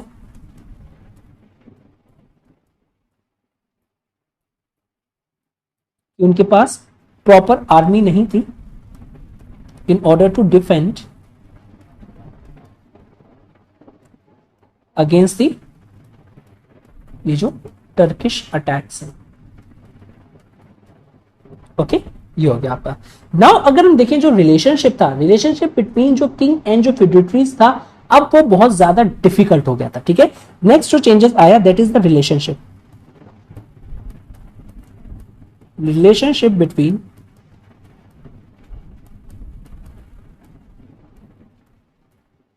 king and feudatories is now अब वो डिफिकल्ट हो गया था। Why? It is because जो किंग था बेसिकली वो क्या सपोज करते थे कि suppose to have control over the feudatories, but ये अब काफी ज्यादा प्रॉब्लमेटिक हो गया था बिकॉज अगर वो चाहे तब भी नहीं कर सकते थे बिकॉज जो फ्यूडिटरीज थे वो वीगन कर देते थे पोजीशन ऑफ द किंग। कैसे कर देते थे, तो फ्यूडिटरीज जो थे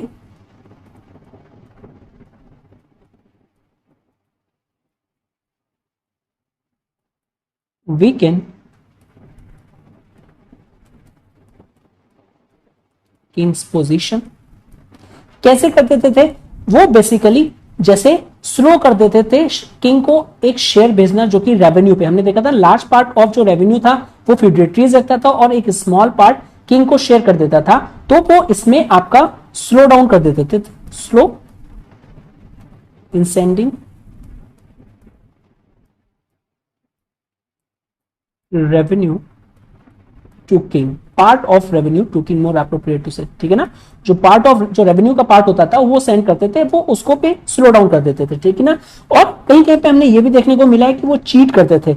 लेट्स से उनको अलाउ करी गई है लैंड जहां से जो आउटपुट आ रही है 100 रुपीज आ रही है, लेकिन वो शो क्या करते थे बेसिकली इरेगुलरिटीज करके और माल प्रैक्टिसेस करके कि यहाँ पे जो इनकम आ रही है 50 ही आ रही है, तो सर हमारे लिए फुलफिल नहीं हो पा रही है तो हम आपको क्या भेजें, तो इस तरीके से चीट कर देते थे, ठीक है।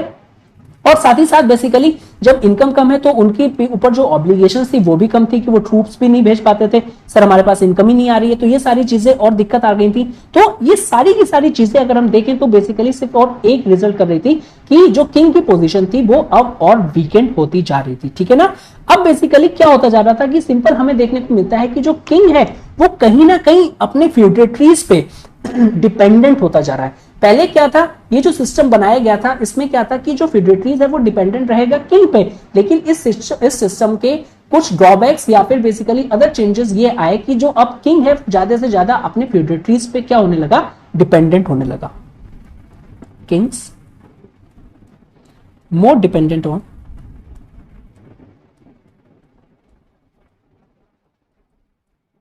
फ्यूडिटरीज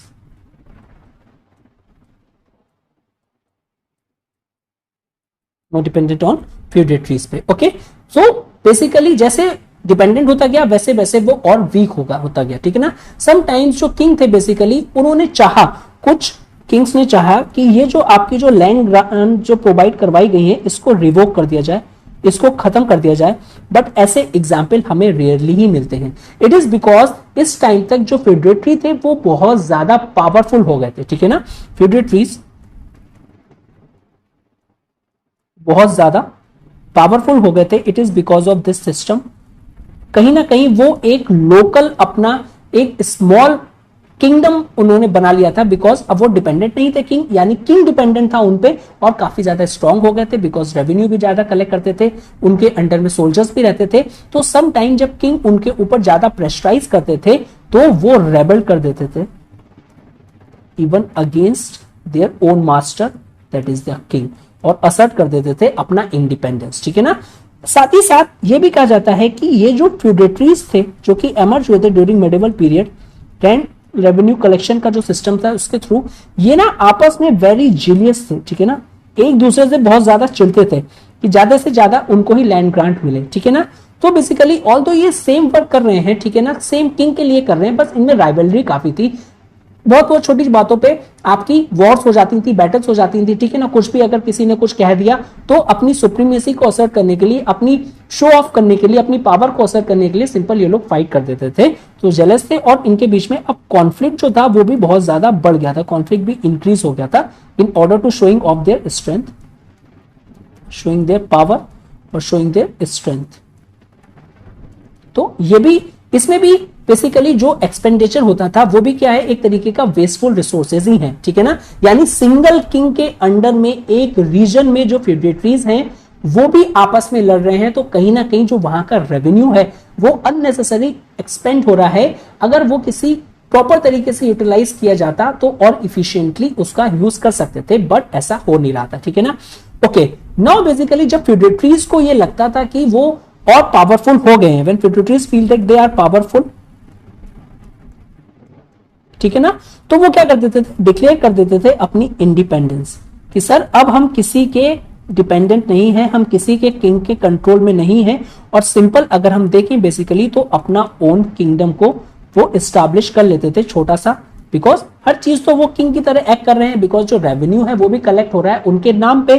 तो इस तरीके से अब जैसे जैसे ये सिचुएशन बढ़ती गई वैसे वैसे जो किंग था उसकी पोजीशन और आपकी वीक होती गई, किंग की जो पोजीशन थी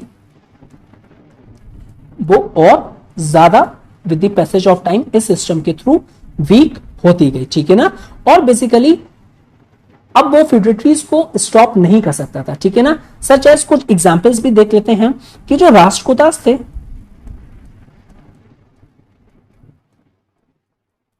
जो हमारे राष्ट्रकूटास थे उन्होंने एज बिगन किया था एज फ्यूडेटरीज, ठीक है ना, ऑफ द चालुक्यास, फिर अपना बेसिकली इंडिपेंडेंस को असर्ट कर दिया था और फाइनली ओवरथ्रो कर दिया था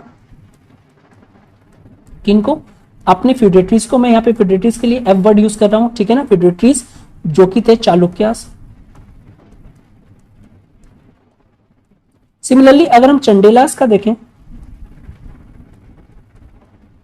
ना ये जो चंडेलास थे इन्होंने भी अपने आप को इंडिपेंडेंस कर दिया था, किससे कर दिया था, that is from the Pratiharas.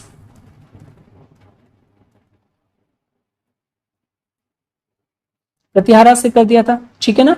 और अगर हम चोलास को देखें तो चोलास जो साउथ में थे बेसिकली वो भी कैसे बिगन हुए थे, एज ए फ्यूडेटरीज। तो ये कुछ एग्जाम्पल है, ठीक है ना, जो हमें बताते हैं कि इन्होंने ये जो आपका जो अर्लियर एक आपका नेमिंग किंगडम बड़े, जो आपका एक सिग्निफिकेंट किंगडम्स बने, उन्होंने स्टार्ट किया था अपनी journey as a feudatories. With the passage of time जैसे ही जैसे सेंट्रल पावर वीक होती गई उन्होंने अपना असर्ट कर दिया बेसिकली इंडिपेंडेंस, ठीक है ना, और खुद आपका एक किंगडम को एस्टैब्लिश कर लिया, ठीक है ना। ओके, नाउ क्या होता था उसमें एक पैटर्न भी हमें मिला है कि ये जो फ्यूडेटरीज होती थी जब इनको अपने आप को इंडिपेंडेंस डिक्लेयर करना होता था तो ये अपने लिए हाई साउंडिंग टाइटल्स का यूज करती थी। तो ये जो फ्यूडेटरीज हैं, when they want to declare their independence,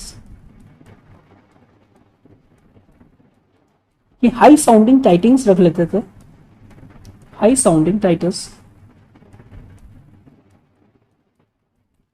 such as आपका महाराजा, अधिराजा, इसका मीन क्या होगा? That is the kings of the kings, kings of the king. ये थे किसके अंडर में? किंग के थे, लेकिन इन्होंने टाइटल ऐसे रखा था कि इवन ये किंग से भी पावरफुल हो रहे हैं। ठीक है, तो सिंपली अगर हम देखें तो प्रिसीजन नॉट नेसेसरी कि क्या एग्जैक्ट इसका मीनिंग है, बट समटाइम्स हमें ये पता चल जाता था कि हाँ ये अपना इंडिपेंडेंस को असर्ट करना चाहते हैं और अब ये डिपेंडेंट नहीं रहना चाहते हैं किसके? जो कि इनके आपके किंग थे। ठीक है ना, उसके। नाउ सिंपल अगर हम देखें इस होल सिस्टम में जो सबसे ज्यादा सफर्ड हुआ है, जो सबसे ज्यादा जिसका एक्सप्लॉयटेशन हुआ है और जो सबसे ज्यादा ड्रॉबैक था वो फेस किया है जिसने, these are the peasants. Now peasants क्या था? अब पीजेंट्स को बेसिकली और सफर करना पड़ता था। ठीक है ना, नाउ पीजेंट्स जो थे उनको सिर्फ और सिर्फ रेवेन्यू ही नहीं पे करना पड़ता था, अब ये जो लॉर्ड होते थे ये उनसे और काम भी करवाते थे। ठीक है ना, अपना लेबर, पर्सनल लेबर भी करवाते थे, तो ये भी उनको करना पड़ता था विदाउट एनी कंपनसेशन। ओवन जो अगर हम फ्यूडल लॉर्ड्स जो देखें, बेसिकली पीजेंट्स के ऊपर एक्स्ट्रा टैक्सेस भी इंपोज कर देते थे। ठीक है ना, एज एंड व्हेन रिक्वायर्ड। अब ये जो एक्स्ट्रा टैक्सेस थे ये क्या कर सकते थे कि आपका इरिगेशन टैक्स, अगर आपको वाटर यूज करना है अपनी फील्ड के लिए तो आपको इरिगेशन टैक्स पे करना पड़ेगा। ठीक है ना, इरिगेशन टैक्स पे करना पड़ेगा। जो रोड्स अगर यूज करनी है तो रोड टैक्स यूज करना पड़ेगा आपको। मिल्स, तो नंबर ऑफ टैक्सेस कर देते थे और सिंपल इनका ऑब्जेक्टिव कैसा आता था कि पीजेंट से ज्यादा जो है आपका रेवेन्यू को एक्सप्लॉइट किया जाए। सर अब पीजेंट से ये कर रहे हैं तो क्या पीजेंट के पास कोई ऑप्शन नहीं था कहीं जाने का? लुक, अगर हम देखें नॉर्मली कंडीशन में क्या होता था कि ऐसा कोई ऑफिसर आपका एक्सप्लॉइट कर रहा है पीजेंट को तो वो डायरेक्टली अपील करता था किंग पे, लेकिन इस टाइम अगर हम देखें वो किंग को अपील नहीं कर सकते थे बिकॉज जो किंग्स की पावर थी ओवर फ्यूडिटरीज अब वो काफी ज्यादा लिमिट हो गई थी, या फिर मैं कहूं कि काफी खत्म ही हो गई थी। ठीक है, एक तरीके से जो फ्यूडिटरीज थी वो ही एक्ट कर रहे थे एज ए किंग। ठीक है ना, और ये जो कंडीशन थी ये बहुत ही कम डिफरेंस था इसमें जब जो किंग थे वो राजपूत हो या फिर टर्क हो। ठीक है ना, बिकॉज टर्क में भी हमको ऐसा ही सिस्टम देखने को मिलता है। ठीक है, अब जो पीजेंट थे बेसिकली उनके पास सिर्फ एक ही ऑप्शन बचता था कि वो ज्यादा से ज्यादा अपना जो वर्क है वो और हार्ड करें, वर्किंग हार्डर, सो दैट वो ज्यादा अर्न कर पाए और ये जो टैक्सेस देने के बाद भी उनके पास कुछ बच जाए। ठीक है ना, सम आपका मनी जो है वो लेफ्ट बचे ताकि वो अपनी जो बेसिकली नॉर्मल जो लाइफ है उसको आपका क्या कर सके, जी सके। ठीक है, और सिंपली ये जो पीजेंट्स थे इनके कॉस्ट पे फ्यूडिटरीज और कहीं हद तक जो किंग्स थे वो बेसिकली सरवाइव करते थे, लेकिन जो पीजेंट्स की कंडीशन थी वो हमेशा से ही रिमेन रही और बेसिकली जनरली उनको पुअर कंडीशन में ही रहे। ठीक है ना, they exploited to such in condition that they left with no other options just to work harder so that they can earn more और दे सकें जो भी एक्स्ट्रा टैक्सेस है। इनके पास सिर्फ हैंड टू माउथ तक ही बचता था। Next topic is society. अब हम इनकी सोसाइटी के बारे में देखते हैं। तो सोसाइटी में अगर हम देखें कि इररिस्पेक्टिव जो किंग की जो पोजीशन थी चाहे वो पॉलिटिकली हो और इकोनॉमिकली हो काफी ज्यादा वीक हो रही थी अगर हम इसको कंपेयर करें अर्लियर पीरियड से, लेकिन इस टाइम पे भी जो किंग्स थे basically they try to live with great pomp and show और काफी लग्जरी में अपना वो जो लाइफ स्टाइल था वो उसको फॉलो करते थे। ठीक है ना, ठीक है, और ये जो इनकी जो इनकम थी ऑल्दो कम हो गई थी बट इनकी जो इनकम थी उनमें से वो स्पेंड करते थे इन बिल्डिंग वेरियस पैलेसेस अपने लिए, प्लस ग्रांट करते थे वेरियस टेम्पल्स को, टेम्पल्स बिल्डिंग एक्टिविटीज में भी काफी ज्यादा इन्वॉल्व थे। ठीक है ना, और basically luxury in the form of चाहे वो कॉस्टली क्लोथ्स हो या फिर ज्वेलरी में आपका करते थे। साथ ही साथ उस टाइम पे जो कोर्ट लाइफ थी उस पर भी काफी ज्यादा आपका एक्सपेंडिचर होता था इन द फॉर्म ऑफ पोएट्स हो गए, पेट्रॉन्स हो गए या फिर पेंटिंग्स हो गई, दिस टाइप ऑफ थिंग। ठीक है, और यही स्टाइल ये जो आपका किंग का स्टाइल था इसी सेम स्टाइल को कॉपीड करते थे जो भी उस टाइम पे फ्यूडेटरीज जो एमर्ज हुए थे, अपने आप को भी बेसिकली इक्विवेलेंट प्रूव करने के लिए किंग के। ठीक है ना, ओके, नाउ अगर हम देखें जो attending the court of the king वो सिर्फ और सिर्फ फ्यूडेटरीज ही नहीं अटेंड करते थे कोर्ट को और उस टाइम वेल्थी ब्राह्मण्स भी करते थे। ठीक है ना, तो फ्यूडेटरीज के साथ साथ उस टाइम जो कोर्ट को ज्वाइन करते थे वो होते थे लर्न ब्राह्मण्स या कोई भी और पर्सन जो भी काफी ज्यादा आपका लिटरेचर में या लर्न है। ठीक है ना, उसका काफी इंपॉर्टेंट रोल प्ले होता था। ठीक है, और ये जो वेल्थी ब्राह्मण्स थे ये काफी ज्यादा हम ऑलरेडी देख चुके हैं कि ये रिच एंड पावरफुल थे। Rich and powerful.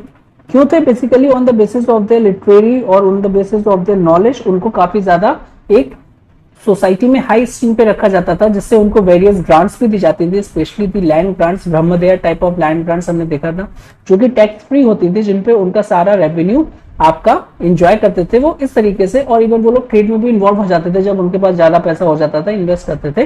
तो इस तरीके से बेसिकली वो काफी ज्यादा रिच एंड पावरफुल भी हो गए थे, ठीक है ना। और समटाइम्स बेसिकली हम उनको कह सकते हैं कि वो ग्रांटीज भी थे, जो अभी हमने देखा था ना, जो लैंड ग्रांट्स, ठीक है, वो दिए जाते थे। तो ग्रांटीज को भी और बेसिकली उनको फॉर्म में रखा गया है, एंड साथ ही साथ वो लैंड को भी ओन करते थे, ठीक है, ओके ना।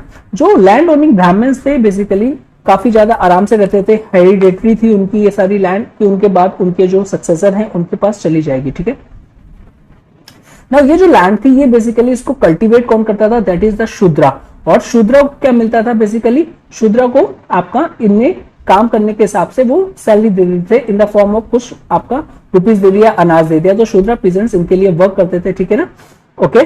और साथ ही साथ बेसिकली ये जो ब्राह्मण्स होते थे ये क्या करते थे? ये रिलीजियस सेरेमनीज और रिचुअल्स को परफॉर्म करते थे किंग के लिए। तो ब्राह्मण्स का इनका जो मेन रोल था कि to perform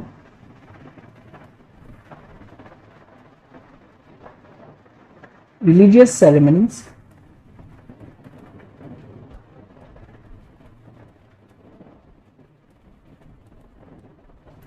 and rituals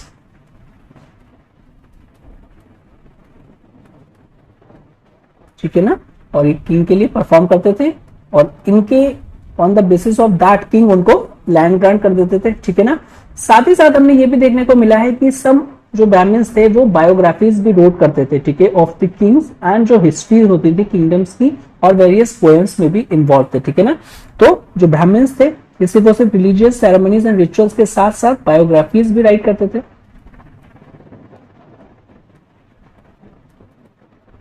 biographies of Kings, ठीक है, प्लस किंगडम की हिस्ट्री जो थी उसको भी मेंटेन करते थे, और काफी ज्यादा पोएम्स भी आपका लिखते थे। और ये पोएम्स जो होती थी इनका जो नेचर होता था प्रेजिंग नेचर होता था। और ये प्रेजिंग नेचर किसको? That is the king. तो किंग को प्रेज करने के लिए ये लोग पोएम्स लिखते थे, ठीक है ना। और साथ ही साथ हमें ये भी देखने को मिलता है कि जो ब्राह्मण्स थे अपार्ट फ्रॉम लर्न्ड एक्टिविटीज, साथ ही साथ उनको एम्प्लॉय भी किया जाता था एज ए ऑफिसर्स भी ये लोग होते थे। तो अगर क्वेश्चन आ जाए कि जो ब्राह्मण्स थे ये सब आपका only involve in religious kind of activities या फिर आपका इंटेलेक्चुअल एक्टिविटीज, ठीक है, चाहे वो लिटरेरी हो या इससे रिलेटेड, नहीं, सम ऑफ द जो ब्राह्मण्स हैं जो कि और कैपेबल थे उनको एज ए ऑफिसर्स भी अपॉइंट किया जाता था, ठीक है। नाउ अब जो लोग रहते थे टाउन्स एंड जो उनके लिए बात कर लेते हैं हम। सो जो पीपल्स लिविंग इन जो टाउन्स में जो पीपल्स थे,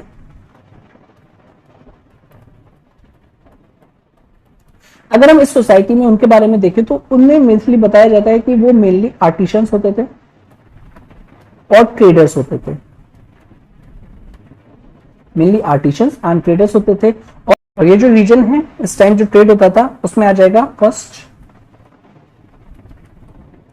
मेडिटेरेनियन रीजन और प्लस वेस्टर्न एशिया, ठीक है ना। और यहां से जो बेसिकली जो ट्रेड था वो काफी ज्यादा वेल डेवलप था, ठीक है। इट इज बिकॉज क्यों था? क्योंकि जो अरब ट्रेडर्स आए थे वो कहां पे स्टैब्लिश हो गए थे? वेस्ट कोस्ट ऑफ इंडिया में स्टैब्लिश हो गए थे, जो कि हम ऑलरेडी डिस्कस कर चुके हैं, ठीक है। It is because of Arab traders ये ट्रेड काफी ज्यादा प्रॉस्परस था, ओके। नाउ जो इंडियन गुड्स थे जो कि बेसिकली सेंड किया जाता था, और साथ ही साथ देखो एक तो ये हमारा इंपोर्ट हो रहा है, ठीक है ना, इंडियन एक्सपोर्ट भी होता था जो इंडियन गुड्स का था। और ये स्पेशली कंट्रीज में जो होता था वो थे आपके ईस्ट में, ठीक है, ईस्ट अफ्रीका वाला जो रीजन हो गया, वहां पे हमारी गुड्स की काफी ज्यादा डिमांड्स थी, ठीक है। और इंडिया जो एक्सपोर्ट करता था वो सैफ्रॉन करता था, silk, cotton, woolen cloth, precious, so on and so then, ठीक है ना।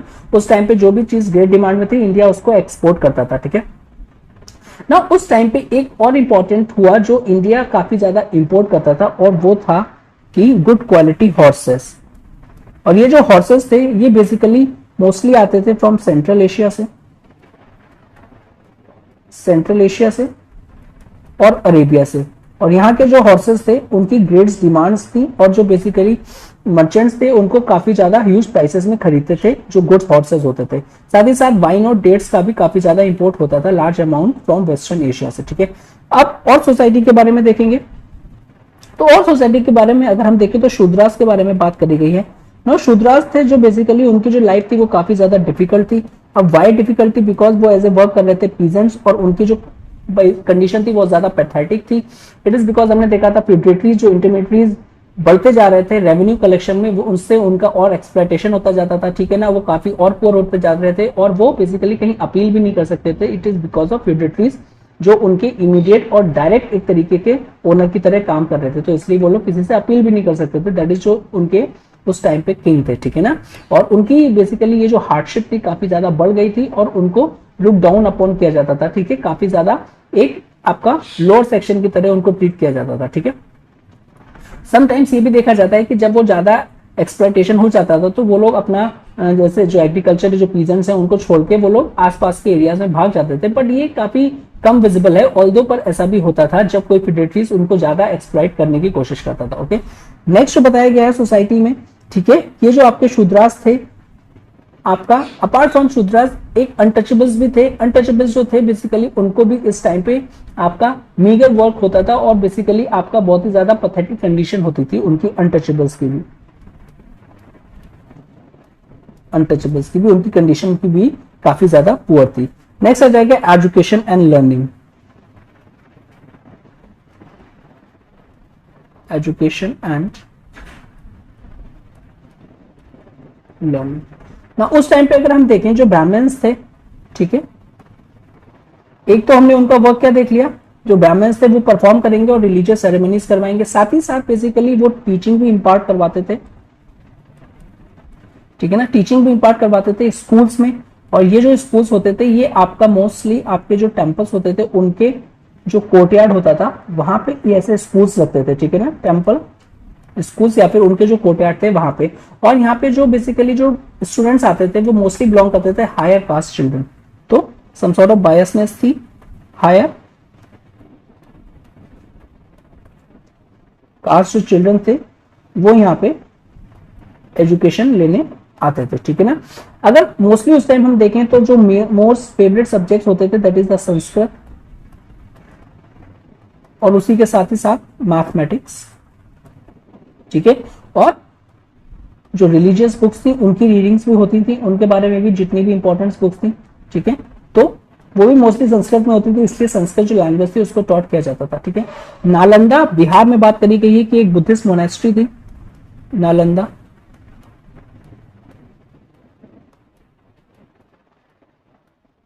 जो बिहार की जो मोनेस्ट्री है वो, साथ ही मोनेस्ट्री के साथ साथ उसका एक और भी वर्क था that is the famous world famous उस टाइम पे यूनिवर्सिटी थी जहाँ पे ऑल ओवर वर्ल्ड के जो लोग आते थे वो बेसिकली एजुकेशन लेने आते थे वहां पे।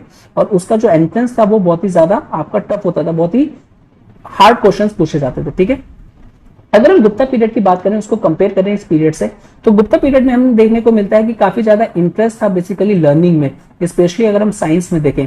बट अगर हम इस टाइम पे साइंस पे देखें जो इंटरेस्ट था वो काफी ज्यादा डिक्लाइन होता जा रहा था और वो लोग अब बेसिकली इंटरेस्टेड नहीं थे कि न्यू डिस्कवरीज करी जाए। ठीक है, साथ ही साथ वो क्या कर रहे थे बेसिकली जो रिपीट कर रहे थे वो जो ऑलरेडी उनको पता था। ठीक है ना, और इस टाइम पे हमें जो रिपीटिशंस वो है वो फ्रूटफुल नहीं, वो हमें एक गलत पर्पज से यूज होते हुए दिखता है। जैसे जो आर्यभट्ट थे उन्होंने एस्ट्रोनॉमी को बेसिकली यूज इसलिए किया था कि वो डिस्कवरी कर पाए अबाउट द अर्थ एंड सन, लेकिन इस टाइम उनकी जो नॉलेज थी इस टाइप की जो डिस्कवरीज थी उसको रॉन्गली यूज करके बेसिकली उसको सुपरस्टिशियस के लिए एस्ट्रोलॉजी में यूज किया जा रहा था। तो इस टाइम हमने क्या देखने को मिलता है कि एक तो आपका साइंस में हमको न्यू डिस्कवरीज नहीं देखने को मिल रही है, नो न्यू डिस्कवरीज, और जो ऑलरेडी डिस्कवर हैं उनको रिपीट किया जा रहा है और साथ ही साथ रॉन्गफुल यूज भी किया जा रहा है, रॉन्गफुल यूज भी किया जा रहा है। सच एज अगर हम कहें एस्ट्रोनॉमी को यूज फॉर एस्ट्रोलॉजी जो कि किंग यूज करवाते थे। ठीक है, कि जानने के लिए बेसिकली क्या उनको फायदा होगा, क्या होगा, कैसी उनकी कंडीशन है, कैसा होगा, सो ऑन एंड सो दैट। अगर इंडियन मेडिकल की हम बात करें कि जो इंडियन मेडिकल जो उसमें जो एडवांसमेंट था उस टाइम, इंडियन मेडिकल की जो नॉलेज थी वो वर्ल्ड फेमस थी, ठीक है ना। बट इसमें भी कोई न्यू नॉलेज और बेसिकली जो सब्जेक्ट है वो उसकी एडिशन बंद हो गई थी। अब उसका रीजन क्या था मेडिसिन में या मेडिकल में? मेडिकल नॉलेज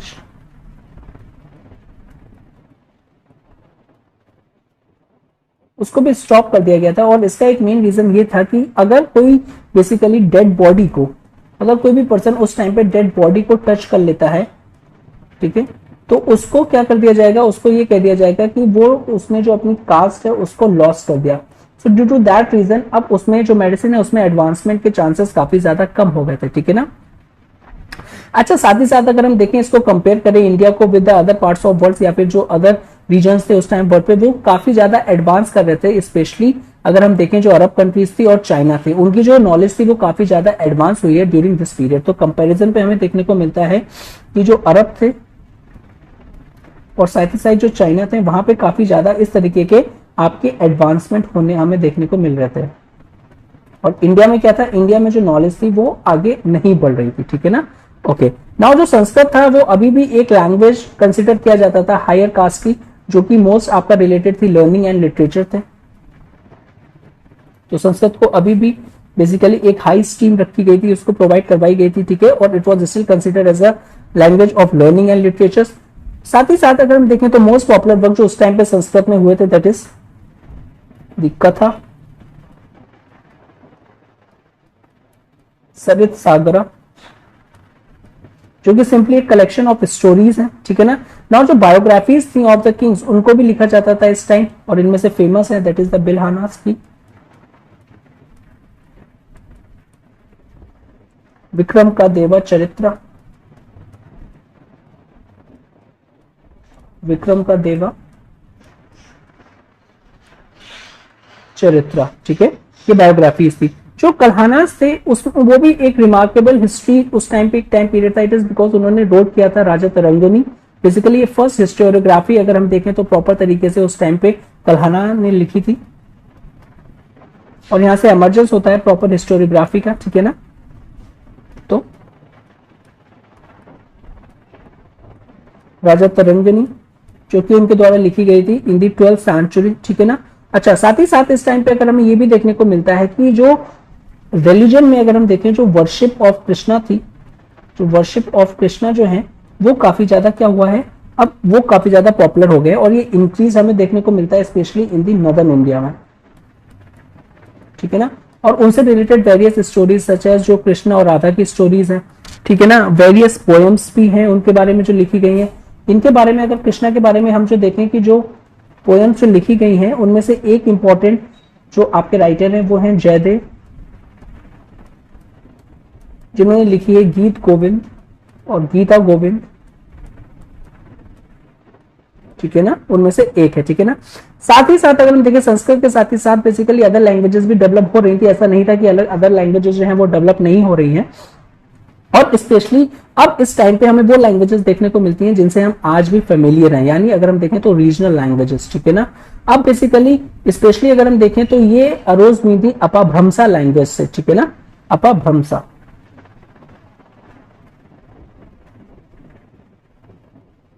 अपभ्रंशा लैंग्वेजेस से, जो आज की जो मॉडर्न लैंग्वेजेस या फिर हम उनको ट्रेस कर चुके हैं ये उनसे एमर्ज हुए थे ना। अपभ्रंशा लैंग्वेज का अगर हम देखें बेसिकली इसका लिटरेरी मीन्स क्या हुआ, समथिंग विच इज ब्रोकन और क्रूड, मीन्स वो एग्जैक्ट फॉर्म में नहीं है, वो बेसिकली ब्रोकन और क्रूड है, और उसको लैंग्वेज किया जाता था बेसिकली एज अपोजिट और against the classical Sanskrit. Now classical Sanskrit जो थी वो उस टाइम पे लिमिटेड थी हायर सोसाइटीज के लिए, हायर कास्ट के लिए, और अपभ्रंशा जो थी उसी की डिस्टॉर्टेड फॉर्म थी, इजी फॉर्म थी, जो कि कॉमन पीपल्स उसको यूज करते थे। तो इस simply a language of common people, और इसको यूज किया जाता था अगेंस्ट संस्कृत में, ठीक है ना। संस्कृत के काउंटर पार्ट में इसको यूज किया जाता था, ठीक है ना। ओके, या फिर क्लासिकल संस्कृत अगर हम कह सकते हैं, ठीक है ना, जो कि कंसिडर किया जाता था आपका उस टाइम पे हायर कास्ट। साथ ही साथ हमें इस टाइम पे अर्ली फॉर्म्स ऑफ मराठी भी देखने को मिलती है, मराठी के साथ साथ गुजराती भी। हमने रीजनल लैंग्वेजेस इस टाइम पे काफी ज्यादा एमर्ज हुई थी। अब क्यों एमर्ज हुई थी, हमने देखा था कि जो छोटी छोटी जो प्रिंसिपैलिटीज थी और जो फ्यूडरेटरीज थे वो अपना एम्पायर को स्टैब्लिश कर रहे थे, और वहां पे आपका जो भी लोकल लैंग्वेज थी उनको वो ज्यादा प्रोमिनेंस दे रहे थे इन कंपैरिजन टू उस टाइम पे जो आपकी मोस्ट फेमस जो लैंग्वेज थी सच एज द संस्कृत और कुछ और लैंग्वेज हो गई। ठीक है, तो मराठी एंड गुजराती का भी हमको इमरजेंस देखने को मिलता है, और ये स्पेशली कहाँ मिलता है, ये हमें देखने को मिलता है वेस्टर्न इंडिया में। और अगर हम बंगाली देखें तो बंगाली हमें कहाँ देखने को मिलती है अभी भी, तो वो ईस्टर्न इंडिया में, और उस टाइम पे भी ये क्लियरली विटनेस था ईस्टर्न इंडिया में भी। Now next topic is religion. Religion के बारे में थोड़ा सा देख लेते हैं।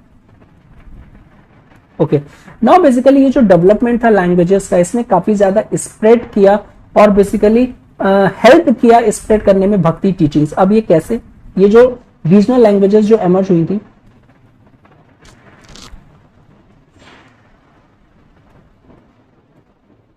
ठीक है, इसने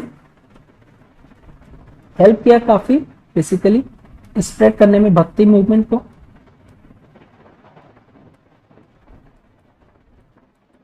ठीक है ना, जो भी सिर्फ एक टीचिंग थी हिंदुइज्म में। अब ये कैसे किया, इट इज बिकॉज ये हम देख चुके हैं जो संस्कृत है, बेसिकली संस्कृत क्या है, वो अपर कास्ट के लोगों के लिए है और एक हैंडफुल ऑफ लोग उसको पता करते थे। लेकिन ये जो आपकी रीजनल लैंग्वेजेस थी ये लोकल एक लैंग्वेज थी और ज्यादा से ज्यादा लोग इसको जानते थे। तो जो भक्ति मूवमेंट के जो सेंट्स थे उनका था बेसिकली जो भी सेक्शन सारे की सारी इक्वालिटी की बात कर रहे थे। ठीक है ना, ऐसा कुछ नहीं है कि जो संस्कृत है उस टाइम कंसिडर किया जाता था सिंपल एक स्टेटस सिंबल, तो उसको अपोज करके जो वो लोग जो अपनी टीचिंग्स और जो प्रीच करते थे वो आपका लोकल लैंग्वेज में करते थे। तो इससे भी काफी ज्यादा एक इंपॉर्टेंट डेवलपमेंट हमको ये देखने को मिलता है। ठीक है ना, और अगर हम इसको ट्रेस करें तो अर्लियर भी हम देख चुके हैं, दैट इज जो आपका तमिल डिवोशनल जो सेंट्स थे साउथ इंडिया में, उन्होंने सबसे पहले इसका यूज किया था और स्लोली ये स्प्रेड हुआ था आपका नॉर्थ वर्ल्ड में। ठीक है, और जो भक्ति टीचर्स थे बेसिकली वो यूज करते थे लैंग्वेज ऑफ द रीजन, जिस रीजन में वो प्रीच कर रहे हैं। ठीक है ना, सो दैट बेसिकली, और ये प्रीच किनको करते थे, जो वहां पे लोकल आर्टिशंस होते थे या फिर इन टाउन्स में या फिर कल्टिवेटर्स होते थे विलेजेस में, उनको लोकल लैंग्वेज में आपका ये होते थे। नाउ ये ऐसे बढ़ते बढ़ते आपका इनकी पॉपुलैरिटी भी बढ़ी। ठीक है ना, जो भक्ति मूवमेंट था उसको ज्यादा से ज्यादा लोगों तक पहुंचा तो अल्टीमेटली उसकी पॉपुलैरिटी भी बढ़ी। नाउ इस पीरियड में हमको ये एक चीज और भी डिक्लाइन हमें देखने को मिलती है, that is the decline of Buddhism. ठीक है ना, इट इज बिकॉज जब भक्ति है, भक्ति एक क्या हो रहा है कि एक अंदर हिंदुइज्म में एक और डायमेंशन प्रोवाइड हो गया। जब भक्तिज्म एमर्ज हो रहा है या फिर पॉपुलर हो रहा है तो it's leads to the decline in Buddhism.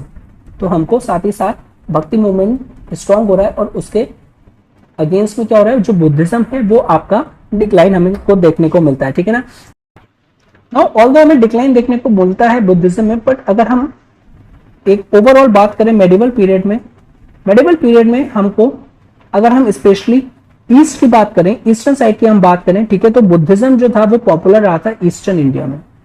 Eastern India में अभी भी जो बुद्धिज्म था वो पॉपुलर रहा था। इट इज बिकॉज वहां पे जो पालक किंग थे वो काफी ज्यादा सपोर्ट करते थे। ठीक है ना, जो वेल्थी मर्चेंट्स थे वहां पे और बुद्धिज्म को काफी ज्यादा सपोर्ट करते थे।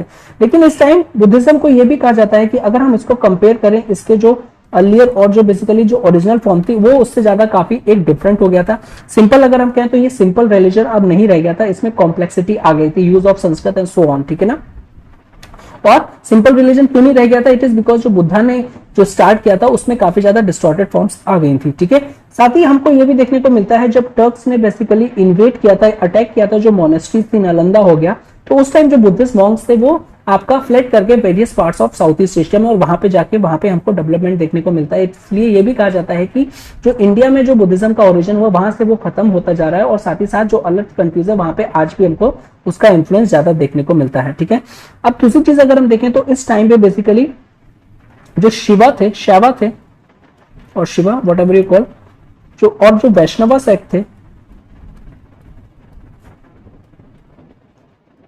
इनके जो फॉलोअर्स थे वो काफी ज्यादा बढ़ रहे थे इस टाइम। ठीक है ना, इनकी जो फॉलोइंग्स थी वो बहुत ज्यादा इंक्रीज होती जा रही थी। इट इज बिकॉज जो मोस्ट फ्रीक्वेंट अगर हम देखें जो विष्णु जो वर्शिप होते थे, अब वो विष्णु वर्शिप होने लगे थे इन दी फॉर्म ऑफ इनकारनेशन।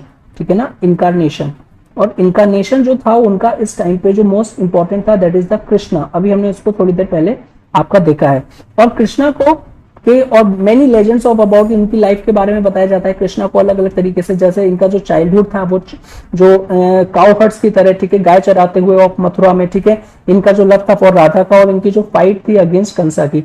अब ये जो स्टोरीज थी, ये स्टोरीज आपकी रिसाइट करी जाती थी पोएम्स में, और साथ ही साथ बेसिकली इनको स्कल्पचर के थ्रू टेम्पल में भी आपका क्या, आपका इंग्रेव्स किया जाता था टेम्पल वॉल्स में भी, ठीक है ना, सच एज, और इनका जो इनकारनेशन ऑफ रामा था, चाहे वो प्रिंस ऑफ अयोध्या, ये काफी ज्यादा पॉपुलर था, ठीक है।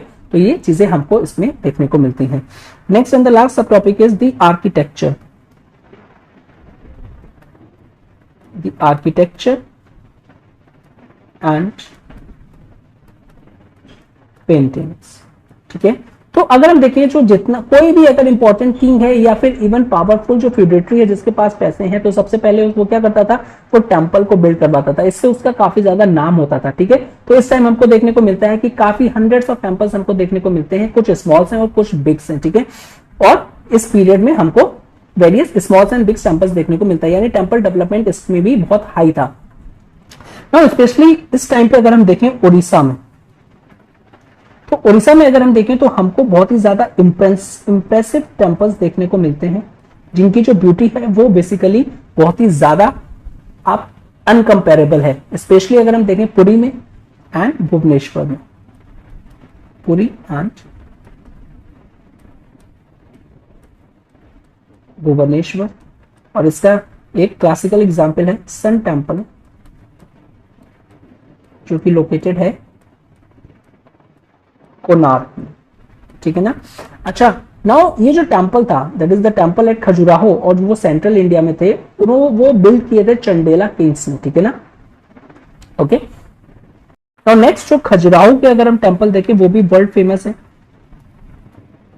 खजुराहो के टेंपल्स जो है वो भी वर्ल्ड फेमस है, और वो लोकेटेड है इनकी सेंट्रल इंडिया में, ठीक है ना। और इनको बिल्ड किया था चंडेला रूलर्स ने, और चंडेला किंग्स ने इनको किया था। उस टाइम पे राजस्थान में अगर हम देखें, राजस्थान और गुजरात में देखें, वहां पे भी जो ये जो टेंपल बिल्डिंग एक्टिविटीज है काफी ज्यादा बूस्ट हुई थी, और हमको काफी इंपॉर्टेंट टेंपल्स देखने को मिलते हैं। राजस्थान की अगर हम बात करें तो वहां पे जो माउंट आबू है, ठीक है ना, वो एक काफी इंपॉर्टेंट है, माउंट आबू, ठीक है। और ये ग्रुप ऑफ जैना टेम्पल्स हैं, ठीक है, यहाँ पे ग्रुप ऑफ जैना टेम्पल्स, यानी जो टेम्पल्स हैं वो बिलोंग करते हैं जैनिज्म को, ठीक है ना, जैना टेम्पल्स है। और स्पेशली इनमें ये जो बिल्ड करे गए हैं ये व्हाइट मार्बल का इनमें काफी ज्यादा यूज किया गया है, ठीक है ना। अगर हम हिंदू टेम्पल्स की बात करें तो उनमें से मोस्टली डेडिकेटेड थे आइदर शिवा को या फिर विष्णु के, ठीक है। और अभी हमने देखा था कुछ देर पहले कि जो बुद्धिज्म था ऑल दो डिक्लाइन हमको देखने को मिलता है, ठीक है, क्योंकि आपका भक्ति मूवमेंट यानी हिंदुइज्म का एक डायमेंशन आपका स्ट्रेंथन हो रहा था, साथ ही साथ बुद्धिज्म डिक्लाइन। लेकिन ये जो बुद्धिज्म है ईस्टर्न पार्ट में इसको काफी ज्यादा अभी हमें देखने को मिलता है कि ये भी कंटिन्यू रहा था। इसके रीजन क्या था, ठीक है ना। तो अगर हम पाला किंग्स जो देखें, पाला किंग्स जो कि ईस्टर्न इंडिया में लोकेटेड थे, तो वो पैट्रॉन थे वेरियस बुद्धिज्म के, और साथ ही साथ बुद्धिज्म के नहीं, वो बुद्धिज्म के साथ साथ हिंदुइज्म को भी पैट्रोनिज्म देते थे, ठीक है। तो वो पैट्रोनिज्म कर रहे थे हिंदुइज्म की और साथ ही साथ बुद्धिज्म की भी। तो इसलिए जो बुद्धिज्म है उस टाइम पे भी एमर्ज रहा था, और emerge in the form of कि बेसिकली जो उसकी न्यू टीचिंग्स थी जो बेसिकली जो डिफरेंट थी फ्रॉम दी ओरिजिनल वन, तो उस तरीके से वो एमर्ज हो रही थी, ठीक है। और वो क्लियरली विजिबल थी आपका ईस्टर्न इंडिया में, ठीक है। नाउ ये जो रिलीजियस बिल्डिंग थी इनको काफी ज्यादा ऑर्नामेंटेड किया जाता था, ठीक है ना। जो वेरियस इमेजेस होती थी डीटीज की उनको आपको बनाया जाता था ब्रॉन्ज से या फिर कार्व किया जाता था लोकल ब्लैक स्टोन से, ये सब हमको उस टाइम पे देखने को मिलता है, ठीक है ना। अच्छा, मेनी ऑफ अगर इमेजेस जो अगर हम देखें तो वो नेबरहुड ऑफ नालंदा में हमको देखने को मिलती हैं। Now apart from architecture and sculptures, जो आपका पेंटिंग थी वो भी इस टाइम काफी ज्यादा डेवलप हुई थी, ठीक है ना। पेंटिंग्स का भी इस टाइम पे काफी ज्यादा डेवलपमेंट हुआ था। अब ये जो पेंटिंग्स थी ये मिनिएचर फॉर्म ऑफ पेंटिंग्स थी, और ये उस टाइम पे काफी ज्यादा ट्रेंडिंग थी, ठीक है। सो जो अगर हम ओल्डर ट्रेडिशन देखें दैट इज जो म्यूरल पेंटिंग थी, ऑल्दो वो कंटिन्यू रही थी बट उसका डिक्लाइन कहीं कहीं देखने को मिलता है। जो म्यूरल पेंटिंग थी बेसिकली उसको टेम्पल वॉल्स पे बनाया जाता था और डेकोरेट करने के लिए बनाया जाता था, और जो पैलेसेस थे, ठीक है ना।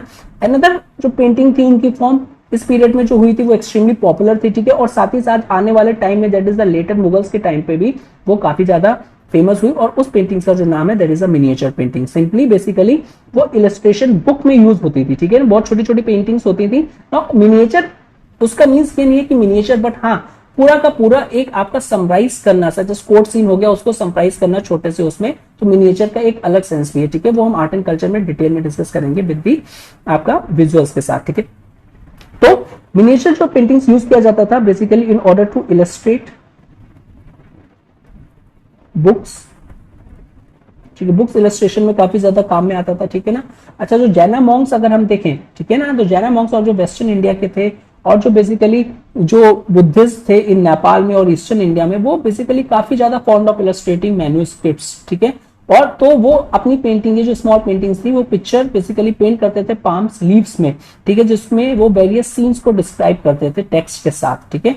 एट फर्स्ट अगर हम देखें जो पिक्चर थी simple, but slowly with the passage of time ये जो मिनिएचर था इसमें भी और कॉम्प्लेक्सिटी आती गई थी। अब कॉम्प्लेक्सिटी कैसे आती गई थी, इसमें मोर डिटेल्स और कलर्स का यूज होता जा रहा था, ठीक है ना। जब तक ईच पिक्चर जो था एक फाइन पेंटिंग का एग्जाम्पल नहीं बन जाता था, तो बहुत ही ज्यादा इंपॉर्टेंट उस टाइम पे मिनिएचर पेंटिंग्स थी। अगर हम कंक्लूड करें इस पीरियड को, ये जो पीरियड है फ्रॉम 800 से 1200 AD, इसमें हमको काफी चेंजेस देखने को मिलते हैं, ठीक है ना।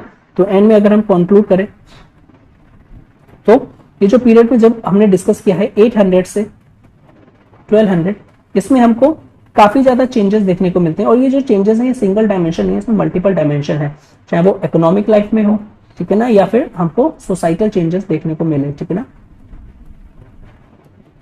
ठीक है। अब ये जो चेंजेस थे इसने साथ ही साथ एक न्यू पैटर्न ऑफ लिविंग को स्टार्ट कर दिया था। ये चेंजेस ने काफी ज्यादा और चेंज कर दिया था एग्जिस्टिंग सिस्टम को, such as in the form of feudatories, because क्या हुआ था, जो रेवेन्यू कलेक्शन सिस्टम चेंज हुआ था उसमें हमने देखा था कैसे चेंजेस लेके आए थे वो, ठीक है ना। तो यही पीरियड है, अगर basically it was also the period जिसको हम लोग सिमिलर थिंग्स जो हैपेंस थी वो नॉर्थ इन इंडिया में सिमिलर थी। ऐसा नहीं था कि नॉर्थ इंडिया और साउथ इंडिया के बीच में डिवाइड था या फिर वो लोग बेसिकली उनके बीच में कनेक्शन नहीं था, ठीक है ना। और यही रीजन था this brought the various part of सब कॉन्टिनेंट, चाहे वो नॉर्थ का हो, साउथ का हो, वेस्ट का हो, ईस्ट का हो, सब क्लोज टुगेदर आ गए थे, ठीक है ना। और बेसिकली ये जो ट्रेंड था आपका क्लोजनेस का, ठीक है ना, all part of the Indian सब कॉन्टिनेंट, ये और ज्यादा स्ट्रेंथन हो गया under the Turkish and Afghan rulers, ठीक है ना, under the Turkish and Afghan rulers. जब उन्होंने रूल किया बेसिकली एक ऑल इंडिया एम्पायर को, तो various parts of the sub continent थे वो क्लोज टुगेदर आ गए, ठीक है। With this we completed our chapter, this chapter, ठीक है। I hope you like this. If you like this video please do like, share, subscribe and thank you very much for watching this. Have a good day.